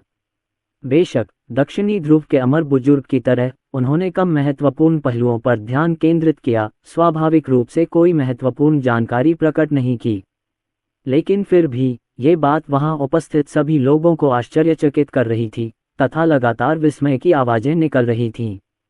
एक अज्ञात अवधि के बाद ग्रैंड मास्टर ज्वांडू ने भी अपना धर्मोपदेश समाप्त कर दिया। स्वामी आनंद मुस्कुराए और बोले, तो फिर इस बेचारे साधु को आगे बढ़ने दो। इसके साथ ही स्वामी आनंद ने पश्चिमी महान दाव की व्याख्या शुरू की। पश्चिमी महान दाव जुवानमेन दाव तकनीकों से अलग था, लेकिन ये भी अद्भुत था। 800 अपरंपरागत मार्ग आगे बढ़े, निरंतर असामान्य घटनाएं उत्पन्न की और स्वर्णिम प्रकाश बिखेरा। स्वामी आनंद और भी अधिक गंभीर और राजसी थे, उनके सिर के पीछे बुद्ध की ज्योति पूरे हॉल को स्वर्ण से प्रकाशित कर रही थी। सभी लोग लगातार विस्मय से सुनते रहे तथा मन ही मन प्रशंसा करते रहे कि यद्यपि पश्चिमी संप्रदाय की ताओ तकनीकें अपरंपरागत मार्गों से संबंधित थीं, फिर भी उनके अपने अनूठे पहलू भी थे। एक अज्ञात अवधि के बाद स्वामी आनंद ने भी अपना प्रवचन समाप्त किया। स्वामी आनंद ने अपना सिर घुमाया और आर्यन शर्मा की ओर मुस्कुराते हुए कहा, साथी दाओवादी आर्यन शर्मा, अब आपकी बारी है। ग्रैंड मास्टर ज्वांडू और दक्षिण ध्रुव अमर बुजुर्ग ने एक दूसरे को देखा और दोनों ने एक दूसरे की आंखों में मुस्कान देखी। जाहिर है, वे आर्यन शर्मा को मूर्ख बनते देखने की तैयारी कर रहे थे। महान अमर ऋषि कश्यप ने थोड़ा भौहें चढ़ाईं और कहा, कैसा रहेगा? हम पहले फलों का स्वाद चख लें। स्पष्टतः महान अमर ऋषि कश्यप आर्यन शर्मा की प्रतिष्ठा बचाने में मदद करने की कोशिश कर रहे थे। आर्यन शर्मा संप्रदाय गुरु नीलगिरी के सम्मानित शिष्य थे और उन्होंने उन्हें आमंत्रित किया था। स्वाभाविक रूप से वे नहीं चाहते थे कि आर्यन शर्मा शर्मिंदा हों। अरे महान अमर, आप मजाक कर रहे हैं। हम सभी ने दाओ का प्रचार किया है, लेकिन केवल साथी दाओवादी आर्यन शर्मा ने नहीं किया है। क्या ऐसा हो सकता है कि जी संप्रदाय के दाव को अन्य लोग नहीं देख सकते? स्वामी आनंद ने अपना सिर घुमाया, आर्यन शर्मा की ओर मुस्कुराते हुए देखा और व्यंग्यात्मक लहजे में कहा, हम्फ। मेघना ने एक गहरी सांस ली। उसके शरीर से दिव्य प्रकाश निकल रहा था और उसके सिर के पीछे से उसका क्विंगयुक्त शुभ बादल उभरा, जिससे शिखर पर 3 फूलों के एकत्र होने और मूल की ओर 5 क्यूई के प्रकट होने की घटना का पता चला। ग्रैंड मास्टर ज्वांडू, स्वामी आनंद और दक्षिण ध्रुव अमर बुजुर्ग की पुतलियां तेजी से सिकुड़ गईं। यह मेघना जी संप्रदाय की एक बाह्य शिष्या मात्र थी, फिर भी वह पहले ही महाएकता स्वर्णिम अमरलोक में प्रवेश कर चुकी थी। जी संप्रदाय के निजी शिष्य किस सीमा तक पहुंच चुके थे? बेशक आर्यन शर्मा एक अपवाद थे, क्योंकि वे संप्रदाय गुरु नीलगिरी द्वारा स्वीकार किए गए 5वें प्रत्यक्ष शिष्य थे। आर्यन शर्मा ने मेघना को रोकने के लिए अपना हाथ उठाया, फिर अपनी दृष्टि सब पर घुमाते हुए अंततः स्वामी आनंद पर पड़ी और मुस्कुराते हुए कहा, चूंकि साथी ताओवादी स्वामी आनंद इस बेचारे भिक्षु का उपदेश सुनना चाहते हैं, तो ये बेचारा भिक्षु स्वयं को मूर्ख बनाएगा। कृपया साथी दाओवादी, स्वामी आनंद ने फिर भी मुस्कुराते हुए कहा। आर्यन शर्मा ने तुरंत उपदेश देना शुरू कर दिया। दाव आर्यन शर्मा ने जो उपदेश दिया वह 9 क्रांतियों की रहस्यमय कला भी थी। यह कोई आधी अधूरी 9 क्रांति रहस्यमय कला नहीं थी, बल्कि एक संपूर्ण 9 क्रांति रहस्यमय कला थी। जैसे ही उनके मुख से यह शब्द निकला, वह तुरंत ही अद्भुत और आकर्षक हो गया। एक विशाल आभा ने उन्हें घेर लिया और आर्यन शर्मा के पीछे एक विशालकाय प्रेत धीरे धीरे ऊपर उठा। वह विशालकाय प्राणी आकाश और धरती तक ऊंचा खड़ा था, उसका पूरा शरीर विस्फोटक शक्ति से भरा हुआ था। दबाव की एक हिंसक भावना बह निकली, जिसने आकाश और पृथ्वी पर दबाव डाला। क्या ये पंगु प्रेत है? यह युवा मित्र आर्यन शर्मा जो उपदेश दे रहे हैं, क्या ये 9 क्रांतियों की रहस्यमय कला का पूर्ण संस्करण हो सकता है? ये कैसे संभव है? यह महान अमर ऋषि कश्यप स्तब्ध रह गए, उन्हें अपनी आंखों पर विश्वास ही नहीं हो रहा था। पुराने पूर्वज होंगुन एक जिनसेंग फल कुतर रहे थे, तभी उन्होंने अचानक एक अनोखी घटना देखी। वे तुरंत स्तब्ध रह गए और आर्यन शर्मा को स्तब्ध भाव से देखते रहे, उनका चेहरा सदमे से भर गया। इसके तुरंत बाद शून्य क्षेत्र पानी की तरह लहरा उठा। एक बूढ़ा ताओवादी हरे बैल पर सवार होकर शून्य लोक से बाहर निकला। ये बूढ़ा ताओवादी कोई और नहीं बल्कि नीलगिरी महर्षि थे। इसके तुरंत बाद आचार्य द्रोण, संप्रदाय गुरु नीलगिरी, महारानी अदिति और पश्चिम के 2 ऋषि सभी पंचवृक्ष मंदिर में उतरे। विद्रोही शिष्य, तुमने क्या किया है? संप्रदाय गुरु नीलगिरी ने आर्यन शर्मा को 9 क्रांतियों की रहस्यमय कला का खुलासा करते देखा तो वह उसे डांटने से खुद को नहीं रोक सके। आर्यन शर्मा ने संप्रदाय गुरु नीलगिरी की ओर देखा और मुस्कुराया। ओम गुरु। शिष्य अभी कुछ वरिष्ठ भाइयों के साथ दाव पर चर्चा कर रहे थे। संप्रदाय प्रमुख नीलगिरी ने आर्यन शर्मा की ओर उदास चेहरे से देखा और जोर से सिसकारी भरी। मार्शल भतीजे आर्यन शर्मा, आपने अभी जो उपदेश दिया, क्या वह 9 क्रांति रहस्यमय कला का पूर्ण संस्करण था? नीलगिरी महर्षि ने जलती हुई आंखों से आर्यन शर्मा को देखा और पूछा। नीलगिरी महर्षि ने सभी के विचार व्यक्त किए और संतों की निगाहें आर्यन शर्मा की ओर मुड़ गईं। आर्यन शर्मा मुस्कुराया, संप्रदाय गुरु नीलगिरी की ओर देखा और अपराध बोध से कहा, सबसे बड़े मार्शल अंकल को रिपोर्ट करते हुए, शिष्य ने जो उपदेश दिया वह वास्तव में नौ क्रांति रहस्यमय कला का पूर्ण संस्करण था, लेकिन ये शिक्षक द्वारा सिखाया गया था। आर्यन शर्मा ने सीधे तौर पर दोष संप्रदाय प्रमुख नीलगिरी पर मर दिया। स्विश स्विश स्विश, संतों की दृष्टि एक बार फिर संप्रदाय गुरु नीलगिरी की ओर गई। विशेषकर नीलगिरी महर्षि और आचार्य द्रोण, संप्रदाय गुरु नीलगिरी के प्रति उनकी दृष्टि और भी बदल गई थी। दोनों ने संप्रदाय प्रमुख नीलगिरी के साथ दांव पर बहुत देर तक चर्चा की थी, फिर भी उन्हें ये पता नहीं चला था कि संप्रदाय प्रमुख नीलगिरी वास्तव में 9 क्रांतियों वाली रहस्यमय कला का पूरा संस्करण जानते थे। संप्रदाय प्रमुख नीलगिरी ने इसे बहुत गहराई से छिपा रखा था। इस बेचारे साधु को अभी भी कुछ काम निपटाने हैं, इसलिए पहले मैं यहाँ से चला जाऊंगा। संप्रदाय गुरु नीलगिरी का बुरा चेहरा जोर से तमतमा उठा। उन्होंने आर्यन शर्मा की ओर मुड़कर गुस्से से डांटा, उग्र शिष्य, तुम इस बेचारे साधु के साथ सुवर्ण द्वीप क्यों नहीं लौट रहे? गुरुजी, रुकिए। आर्यन शर्मा ने संप्रदाय गुरु नीलगिरी को पुकारा, फिर महामना ऋषि कश्यप की ओर मुड़े। अपने हाथ के एक झटके से उन्होंने एक सुनहरे पीले रंग का फल प्रकट किया, जो 10 महान जन्मजात आध्यात्मिक जड़ों में से एक हुआंगझोंगली पीले मध्य बेर था। उन्होंने उसे अपनी जादुई शक्ति से पकड़कर महामना ऋषि कश्यप को भेंट करते हुए कहा, महामना, आपके आतिथ्य के लिए धन्यवाद। ये फल इस बेचारे साधु की क्षमा याचना का काम करेगा। क्या ये हुआंगझोंगली मध्य में पीला बेर है?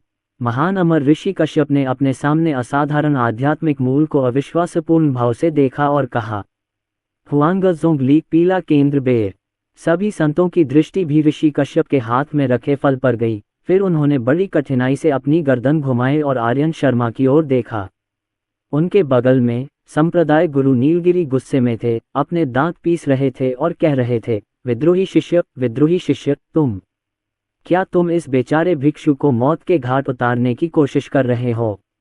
एक 9 क्रांति रहस्यमय कला को उजागर करना पर्याप्त नहीं था, उन्होंने हुआंगझोंगली पीले केंद्र बेर को भी उजागर किया। स्पष्टतः आर्यन शर्मा ने जो कुछ भी कहा था उसे हवा में उड़ा दिया था। इससे पहले जब वायु और चंदन ने महान अमर ऋषि कश्यप को बताया कि आर्यन शर्मा पंचवृक्ष मंदिर में आने के लिए तैयार नहीं है, तो महान अमर ऋषि कश्यप ने सोचा कि आर्यन शर्मा दिखावा कर रहा है।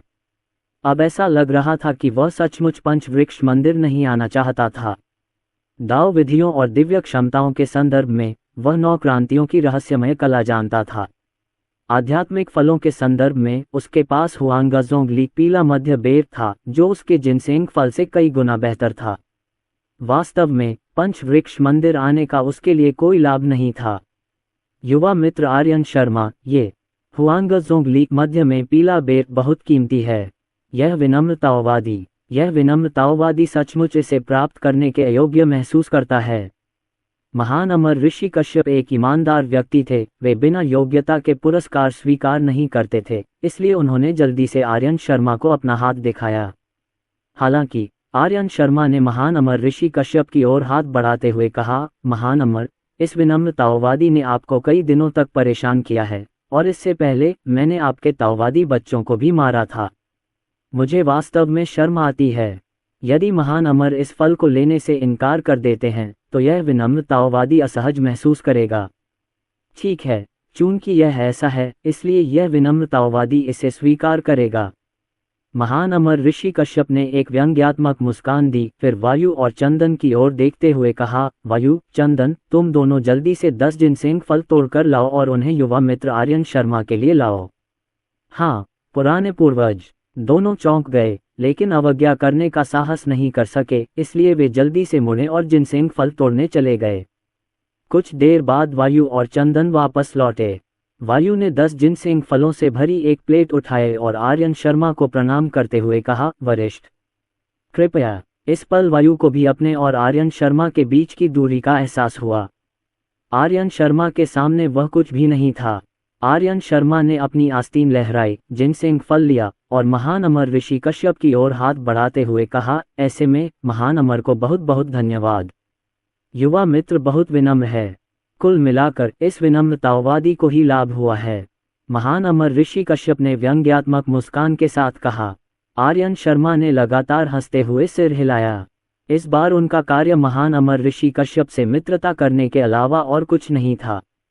महान अमर ऋषि कश्यप ग्रैंडमिस्ट में सौभाग्य और सद्गुणों के एक दुर्लभ सच्चे अमर थे, जिनका सौभाग्य और दीर्घायु तथा अत्यंत गहन साधना थी। भविष्य में वे निश्चित रूप से जी संप्रदाय के लिए एक बड़ी सहायता साबित होंगे। उनके बगल में बूढ़े पूर्वज होनगुन हक्के बक्के होकर देख रहे थे, अपना मुंह खोल और बंद कर रहे थे, लेकिन कुछ नहीं बोल रहे थे। ये पता चला कि पुराने पूर्वज होनगुन स्वाभाविक रूप से लालची थे और बेशर्मी से आर्यन शर्मा से खाने के लिए हुआंगजोंगली पीले केंद्र वाला बेर मांगना चाहते थे, लेकिन फिर उन्होंने सोचा कि हुआंगजोंगली पीले केंद्र वाला बेर बहुत कीमती है, इसलिए उन्होंने अपना मुंह बंद कर लिया। इसे भूल जाओ, इसे भूल जाओ, ये तो बस एक फल है। मैं इस साथी होंगयुन को एक दूंगा। इसे उसका आखिरी भोजन माना जा सकता है।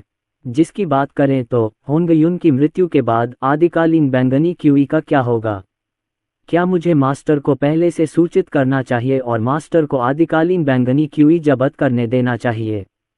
तभी मेघना ने आर्यन शर्मा के मन की बात सुन ली।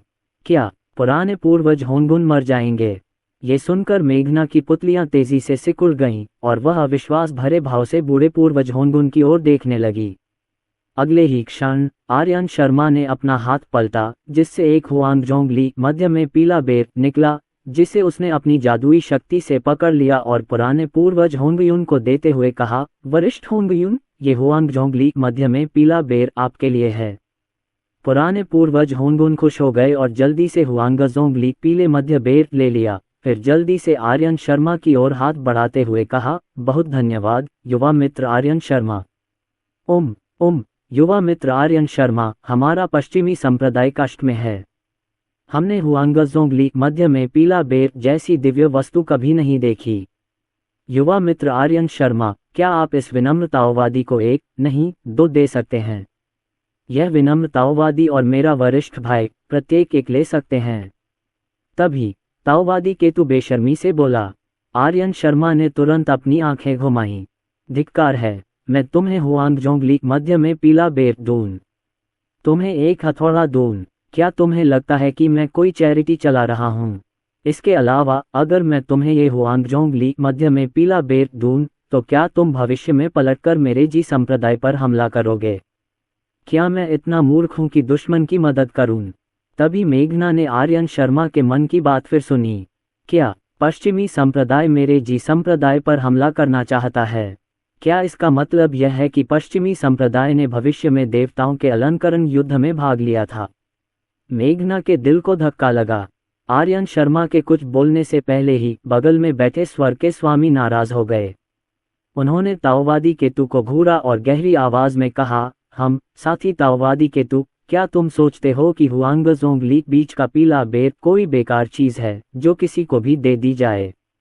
अगर तुम्हें पता है कि तुम्हारे लिए क्या अच्छा है, तो जल्दी से पीछे हट जाओ। यह विनम्र ताओवादी तुमसे कोई परेशानी नहीं उठाएगा। ताओवादी केतु का बुरा चेहरा लाल हो गया और उसने स्वर्ग के स्वामी को घूरा, लेकिन वह बोल नहीं सका। शिष्य, इस विनम्र ताओवादी के साथ सुवर्णा द्वीप पर वापस आओ। स्वर्ग के स्वामी ने आर्यन शर्मा और मेघना की ओर देखा और कहा, इंतजार। तभी एक गहरी चीख गूंजी। सब लोग मुड़ने और देखने लगे। उस आवाज के स्वामी कोई और नहीं बल्कि आचार्य द्रोण थे। दूसरे बड़े भाई, आपको और क्या चाहिए? स्वर्ग के स्वामी ने थोड़ा भौहें चढ़ाई और गहरी आवाज में कहा। आचार्य द्रोण अचानक आर्यन शर्मा की ओर मुड़े और गहरी आवाज में बोले, पहले मेरे शिष्य गौरव चौधरी ने हुआंगजोंगली मध्य में पीला बेर को महसूस किया था, लेकिन जब तक वह गया तब तक कोई पहले ही वहां पहुंच चुका था। मुझे लगता है मार्शल भतीजे आर्यन शर्मा, आपने गौरव चौधरी का अवसर छीन लिया। मार्शल भतीजे आर्यन शर्मा, यह विनम्र ताओवादी आपसे हुआंगजोंगली मध्य में पीला बेर नहीं मांगने का विकल्प चुन सकता है, लेकिन आपको 9 क्रांतियों वाली रहस्यमय कला लिखनी होगी। अरे, तुम क्या सपना देख रहे हो? हुआंगजोंगली मध्य में पीला बेर मेरा है, इससे तुम्हारा क्या लेना देना?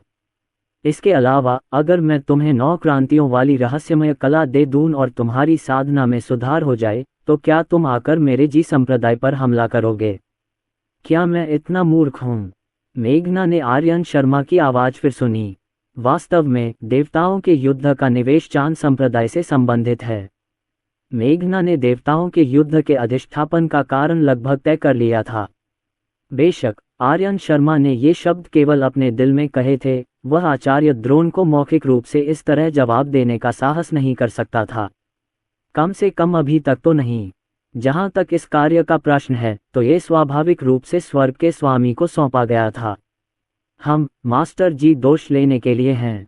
अगले ही क्षण स्वर्ग के स्वामी ने आचार्य द्रोण को तिरस्कार भरी दृष्टि से देखा और तिरस्कारपूर्वक कहा, द्वितीय वरिष्ठ भ्राता, आपकी चमड़ी पहले की तरह ही मोटी है और आप सचमुच बेशर्म हैं कि एक कनिष्ठ से ऐसी मान कर रहे हैं। क्या आपको लगता है कि इस विनम्र ताओवादी का अस्तित्व नहीं है? स्वर्ग के स्वामी, आपने क्या कहा? ये सुनते ही आचार्य द्रोण भड़क उठे और लाल आंखों से स्वर्ग के स्वामी को घूरते हुए गहरी आवाज में चिल्लाए। स्वर्ग के स्वामी ने तिरस्कारपूर्वक देखा और मुंह बनाया। इस विनम्र ताओवादी ने जो कहा, क्या तुम नहीं समझते? यदि गौरव चौधरी को अवसर का आभास हुआ तो क्या वह उसका हो गया? फिर इस विनम्र ताओवादी ने भी तुम्हारे पंगु ध्वज को महसूस किया, तो क्या पंगु ध्वज भी इस विनम्र ताओवादी का नहीं है? कमीने, स्वर्ग के स्वामी, तुम! आचार्य द्रोण तुरंत क्रोधित सिंह की तरह दहाड़ने लगे। हम आदि पेंग, इस विनम्र ताओवादी के सामने अपने नुकीले दांत दिखाना और अपने पंजे दिखाना बंद करो। क्या तुम्हें लगता है कि यह विनम्र ताओवादी तुमसे डरता है? स्वर्ग के स्वामी ने पीछे हटने से इनकार कर दिया। अपनी भुजाओं के एक झटके से उनके सिर के पीछे से एक विशाल किंग्युन शुभ बादल प्रकट हुआ। किंग्युन शुभ बादल के भीतर 4 अमर तलवारें तैर रही थीं और एक बड़ा चित्र भी तैर रहा था, ठीक वही 4 अमर वध तलवारें और अमर वध संरचना का चित्र। यदि वह पहले से ही स्वर्ग का स्वामी होता तो नीलगिरी महर्षि और आचार्य द्रोण को देखकर वह झुक जाता। लेकिन अब जबकि स्वर्ग के स्वामी को पता था कि जी संप्रदाय नष्ट होने वाला है और संभवतः आचार्य द्रोण और उनके सहयोगियों द्वारा उसका सर्वनाश भी कर दिया जाएगा, तो स्वर्ग के स्वामी को भाईचारे की परवाह कैसे हो सकती थी? वे अब भी आचार्य द्रोण के आगे कैसे झुक सकते थे? आचार्य द्रोण ने जब 4 अमर वध तलवारें और अमर वध संरचना आरेख देखा तो उनकी पुतलियां तेजी से सिकुड़ गईं और उन्होंने दांत पीसते हुए कहा, स्वर्ग के स्वामी, आप तो बस अमर वध तलवार संरचना का दिखावा कर रहे हैं। क्या आपको लगता है कि यह विनम्र ताओवादी आपसे डरता है? अगर आप डरते नहीं हैं तो आइए और इस विनम्र ताओवादी अमर वध तलवार संरचना के माध्यम से टहलें। स्वर्ग के स्वामी ने पीछे हटने से इनकार कर दिया और गहरी आवाज में कहा। ये कहते हुए उसने अपना हाथ हिलाया और अमर संहार संरचना का चित्र बाहर फेंक दिया। अमर संहार संरचना का चित्र आकाश में उड़ गया और तुरंत ही पूरे आकाश में फैल गया और तलवार क्यूई से भर गया, जो भयावह था। इसके तुरंत बाद 4 अमर तलवारें उड़ीं, जिनमें से प्रत्येक अमर वध संरचना आरेख के चारों कोनों पर उल्टी लटकी हुई थीं, दक्षिण पूर्व उत्तर पश्चिम की ओर लगातार कंपन कर रही थीं। हर बार जब 4 अमर तलवारें कंपन करती थीं तो अनगिनत भयानक अमर वध तलवार क्यूई उत्पन्न होती थीं। एक क्षण में अमर वध संरचना आरेख के नीचे का क्षेत्र घने अमर वध तलवार क्यूई से ढक गया, जिससे खोपड़ी में झुनझुनी होने लगी। मात्र तलवार के इरादे ने शून्य क्षेत्र के आदिम तारों को धूल में मिला दिया। अमर वध तलवार संरचना को 4 ऋषियों से कम द्वारा नहीं तोड़ा जा सकता, ये दाव पूर्वज ने कहा था। अब अमर संहारक तलवार दल को अपनी आंखों से देखकर संतगण अतुलनीय रूप से आश्चर्यचकित हो गए। विशेष रूप से आचार्य द्रोण, उनका बूढ़ा चेहरा लाल हो गया था, क्रोध से कांप रहा था। उन्होंने संप्रदाय के गुरु नीलगिरी को घूरा, दांत पीसते हुए कहा, नीलगिरी, तुम अपने वरिष्ठ भाई की अवहेलना करते हो। तुम बस जूनियर्स के सामने इस तरह का व्यवहार, ये कैसी शिष्टता है? तीसरे भाई, अमर वध तलवार गठन को वापस ले लो और फिर हम सब तितर बितर हो जाएं। तभी शांतिदूत नीलगिरी महर्षि आगे बढ़े और गहरी आवाज में बोले। संप्रदाय गुरु नीलगिरी एक क्षण के लिए हिचकिचाए, फिर अपनी आस्तीन लहराते हुए उन्होंने अमर संहारक तलवार संरचना को हटा दिया। आचार्य द्रोण का बूढ़ा चेहरा घड़े के तले के समान काला हो गया और वे क्रोध से कांपने लगे। नीलगिरी महर्षि ने आर्यन शर्मा की ओर देखा और मुस्कुराते हुए कहा, युवा मित्र आर्यन शर्मा, जब तुम्हारे पास खाली समय हो तो तुम मेरे शौयांक पर्वत पर घूमने आ सकते हो। उफ! नीलगिरी महर्षि के वचन सुनकर आचार्य द्रोण क्रोध से रक्त खांसने लगे। नीमा, नीलगिरी महर्षि, ये पुराने षड्यंत्रकारी शौयांग पर्वत पर घूमने आना का क्या मतलब है? आप साफ तौर पर उसकी 9 क्रांतियों वाली रहस्यमयी कला के पीछे पड़े हैं, बस तरीका अलग है। बेशर्म, सचमुच बेशर्म। आचार्य द्रोण ने अपनी दृष्टि फेर ली। जैसा कि कहावत है, मुस्कुराते हुए चेहरे पर वार नहीं किया जा सकता। नीलगिरी महर्षि को इस प्रकार कार्य करते देख आर्यन शर्मा ने झट से अपने हाथ जोड़े और कहा, वरिष्ठ मार्शल अंकल के निमंत्रण पर ये शिष्य भविष्य में अवश्य जाएगा। उत्कृष्ट। नीलगिरी महर्षि ने सिर हिलाया, फिर संतों की ओर देखा और कहा, चूंकि मामला ऐसा है, इसलिए यह बेचारा ताओवादी पहले विदा लेगा। ऐसा कहकर नीलगिरी महर्षि ने अपने हरे बैल को घुमाया और शौयांग पर्वत की ओर वापस चल पड़े। उसके बगल में जिन और केतु ने एक दूसरे को देखा। मोटे बूढ़े चेहरे वाले ताओवादी केतु ने मुस्कुराते हुए कहा, युवा मित्र आर्यन शर्मा, जब भविष्य में आपके पास खाली समय होगा तो आप मेरे पश्चिमी संप्रदाय में भी दर्शन के लिए आ सकते हैं। बेशर्म, अरे पश्चिमी संप्रदाय, तुम्हारी हिम्मत कैसे हुई कि तुम 9 क्रांतियों की रहस्यमय कला की भी लालसा कर लो? इस बार संप्रदाय गुरु नीलगिरी और आचार्य द्रोण ने अचानक अपना सिर घुमाकर जिन और केतु की ओर देखा। हालांकि दोनों अविचलित रहे। तभी आर्यन शर्मा ने जिन और केतु की ओर हाथ बढ़ाते हुए कहा, दो संतों, इस जूनियर ने सुना है कि पश्चिमी दुनिया एक बंजर भूमि है जो हमारे पूर्व से बहुत दूर है, इसलिए ये जूनियर नहीं जाएगा। हो! जिन और केतु के बूढ़े चेहरे हिंसक रूप से फड़क उठे। हालांकि संप्रदाय गुरु नीलगिरी हंस पड़े और बोले, अच्छा अच्छा अच्छा, मेरे शिष्य ने अच्छा कहा। पश्चिमी दुनिया एक बंजर जगह है, हम नहीं जाएंगे, हम नहीं जाएंगे, हा हा हा हा।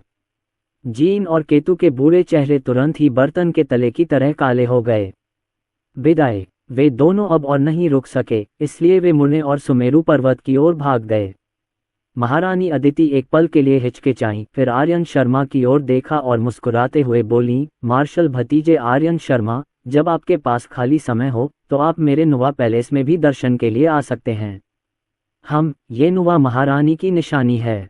अगर युवा मित्र इस निशानी को पकड़ते हैं तो याओ जाति का कोई भी सदस्य जो इसे देखेगा वह इसे ऐसे समझेगा जैसे वह मुझे देख रहा हो। ऐसा कहते हुए महारानी अदिति ने अपना हाथ घुमाया, जिसमें एक स्वर्णिम चिन्ह निकला, जिसे उन्होंने आर्यन शर्मा की ओर फेंक दिया। आर्यन शर्मा ने टोकन ले लिया, उसकी आंखें चमक उठीं और उसने जल्दी से महारानी अदिति की ओर हाथ बढ़ाते हुए कहा, बहुत बहुत धन्यवाद महारानी अदिति।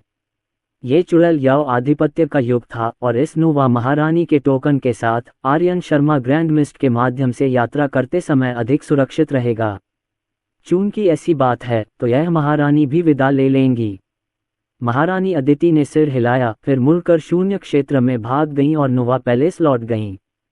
आचार्य द्रोण ने आर्यन शर्मा की ओर देखा, बोलना चाहते थे लेकिन खुद को रोककर उन्होंने असहाय होकर आह भरी, फिर मुड़कर कैलाश पर्वत पर लौट गए।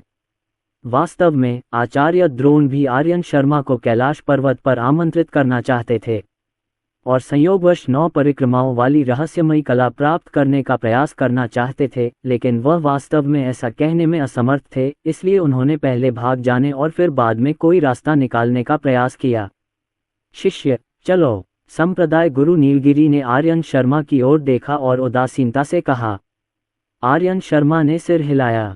संप्रदाय गुरु नीलगिरी ने महान अमर ऋषि कश्यप और पुराने पूर्वज होनगुन की ओर हाथ बढ़ाया, फिर अपनी आस्तीन के एक झटके से वे आर्यन शर्मा और मेघना को वापस सुवर्ण द्वीप ले गए। सुवर्णा द्वीप पर पहुंचने पर आर्यन शर्मा को एक बहाना मिल गया और वह गहरी नींद सोने के लिए फिफत पीक पर लौट आया। इंद्रनील भुवन में संप्रदाय गुरु नीलगिरी ने कई प्रतिबंध लगाए, फिर हॉल में मेघना को देखा और पूछा, मेघना, क्या हुआ? तुम्हारी अभिव्यक्ति इतनी गंभीर क्यों है? मेघना ने संप्रदाय गुरु नीलगिरी की ओर हाथ बढ़ाते हुए कहा, गुरुवर, इस शिष्य ने वरिष्ठ भाई आर्यन शर्मा के आंतरिक विचार सुने, जो कह रहे थे कि पुराने पूर्वज होनगुन पर याओ जाति द्वारा घात लगाकर हमला किया जाएगा, वे मर जाएंगे और आदि बैंगनी हुई। ये सुनकर संप्रदाय गुरु नीलगिरी की पुतलियां तेजी से सिकुड़ गईं। उन्होंने अपनी बाहें उठाईं और कहा, ये वास्तव में उपयोगी जानकारी है, लेकिन आर्यन शर्मा इसे इतनी स्पष्टता से कैसे जानता है? क्या ऐसा हो सकता है कि क्या ये हो सकता है कि आर्यन शर्मा महान दाव का महान पुत्र है? संप्रदाय गुरु नीलगिरी ने कहा। मेघना का सुंदर चेहरा हिंसक रूप से कांप उठा, उसका कोमल गुलाबी मुंह खुल गया। कुछ देर रुकने के बाद मेघना ने संप्रदाय गुरु नीलगिरी की ओर देखा और पूछा, गुरुवर, यदि पुराने पूर्वज होनगुन की मृत्यु हो जाती है तो आदिकालीन बैंगनी क्यूई, क्या हमें पहले से व्यवस्था करनी चाहिए? आदिकालीन बैंगनी क्यूई संत बनने का अवसर है जो अत्यंत महत्वपूर्ण है। मेरा जी संप्रदाय स्वाभाविक रूप से निष्क्रिय नहीं बैठ सकता। संप्रदाय गुरु नीलगिरी की आंखें चमक उठी जब उन्होंने गहरी आवाज में कहा, पश्चिमी दुनिया में सुमेरु पर्वत के स्वर्ण शिखर पर जियेन और केतु एक दूसरे के सामने बैठे थे। उनके सिरों के पीछे बुद्ध की ज्योति चमक रही थी, एक दूसरे की पूरक बन रही थी तथा संपूर्ण पश्चिमी विश्व को अपनी चमक से प्रकाशित कर रही थी। मार्गदर्शी ने स्वप्नों की दिव्य क्षमता विकसित की। स्वप्न में वह 3000 लोगों की यात्रा कर सकता था, जो शब्दों से परे अद्भुत बात थी। एक दिन मार्गदर्शी स्तब्ध होकर लड़खड़ाते हुए एक निश्चित स्थान पर पहुंचे तो उन्होंने देखा कि याओ जाति के सदस्य अंधेरे में छिपे हुए हैं, जिनके साथ रावण, पूर्वी सम्राट ताई, दानव मास्टर कुनपिंग और अन्य प्रमुख लोग मौजूद हैं। मार्गदर्शी ने आगे देखा तो पता चला कि यही स्थान अग्नि मेघ गुफा तक जाने का एकमात्र रास्ता था। याओ जाति पुराने पूर्वज होनगुन पर घात लगाकर हमला करने जा रही है और आदिम बैंगनी क्यूई को जब्त करने जा रही है। पश्चिमी जगत में सुमेरु पर्वत के स्वर्ण शिखर पर मार्गदर्शी अचानक जाग उठे और आश्चर्य से बोले। ताओवादी केतु भी चौंक कर जाग गया। उसने अपनी भौहें उठाईं और कहा, वरिष्ठ भाई, आपने क्या कहा? याओ जाति आदिकालीन बैंगनी क्यूई पर कब्जा करने जा रही है। यह मार्गदर्शी की आंखें चमक उठीं और काफी देर बाद उन्होंने कहा, कनिष्ठ भ्राता, उस होनगुन ने पहले ही हमें ऋषि गद्दी पद दे दिया था। हम उस होनगुन के बहुत बड़े कर्म के ऋणी हैं। अगर यह कर्म नष्ट नहीं हुआ तो मुझे डर है कि हमारी साधना आगे बढ़ना मुश्किल हो जाएगा और मेरा पश्चिमी संप्रदाय भी इस कर्म के कारण नीचे गिर जाएगा।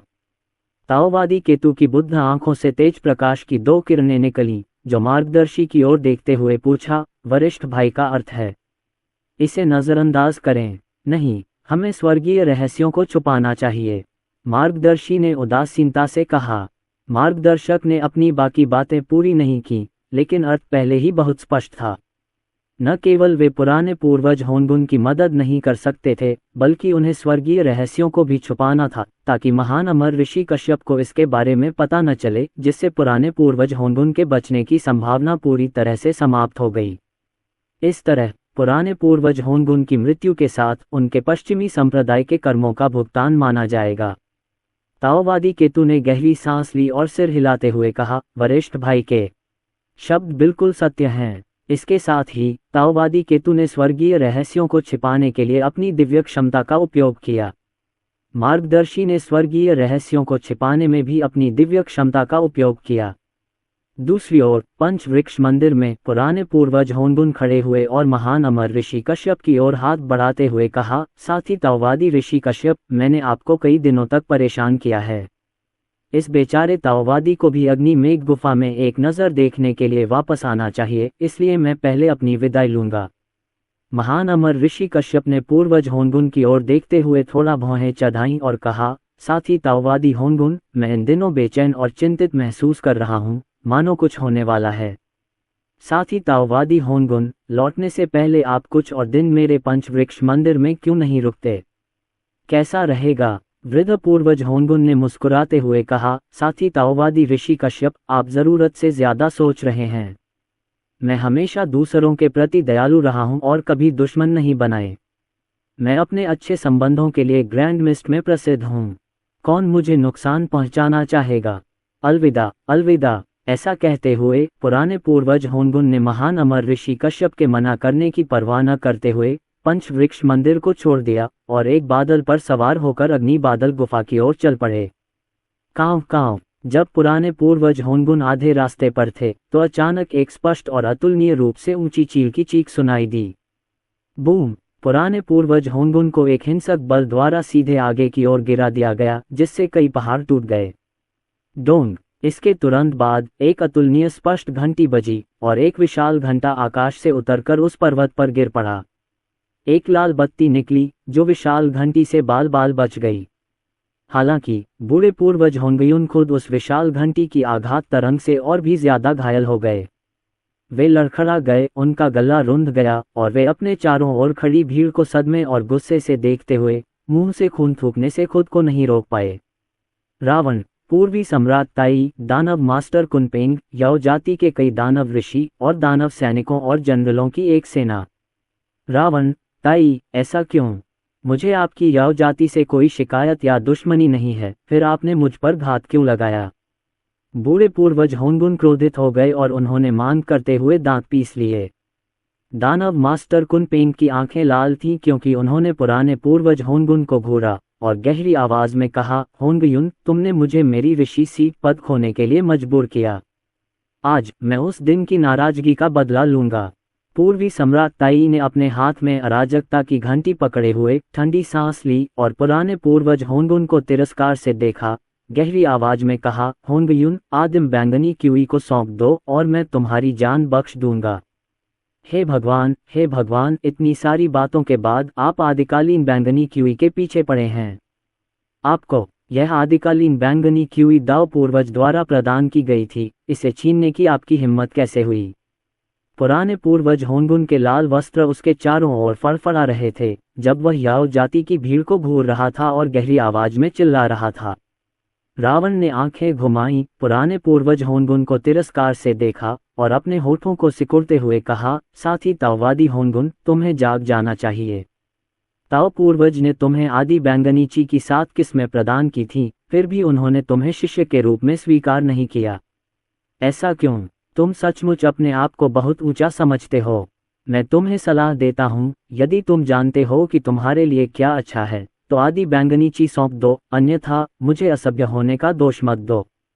पुराने पूर्वज होंगुन ने अपनी भौहें उठाईं, याओ जाति की भीड़ को आश्चर्य और क्रोध से देखा और अपने दांत पीसते हुए कहा, यदि आप आदिम बैंगनी क्यूई चाहते हैं, यदि आपके पास क्षमता है तो आओ और इसे ले लो। ये कहते हुए बूढ़े पूर्वज होंगुन ने अपना हाथ घुमाया जिससे एक लाल छिलके वाला लौकी निकला। उसने लौकी का ढक्कन खोला और उसके अंदर एक लाल रोशनी टिमटिमा उठी जिससे तुरंत अनगिनत लाल रेत के कण बाहर निकल आए।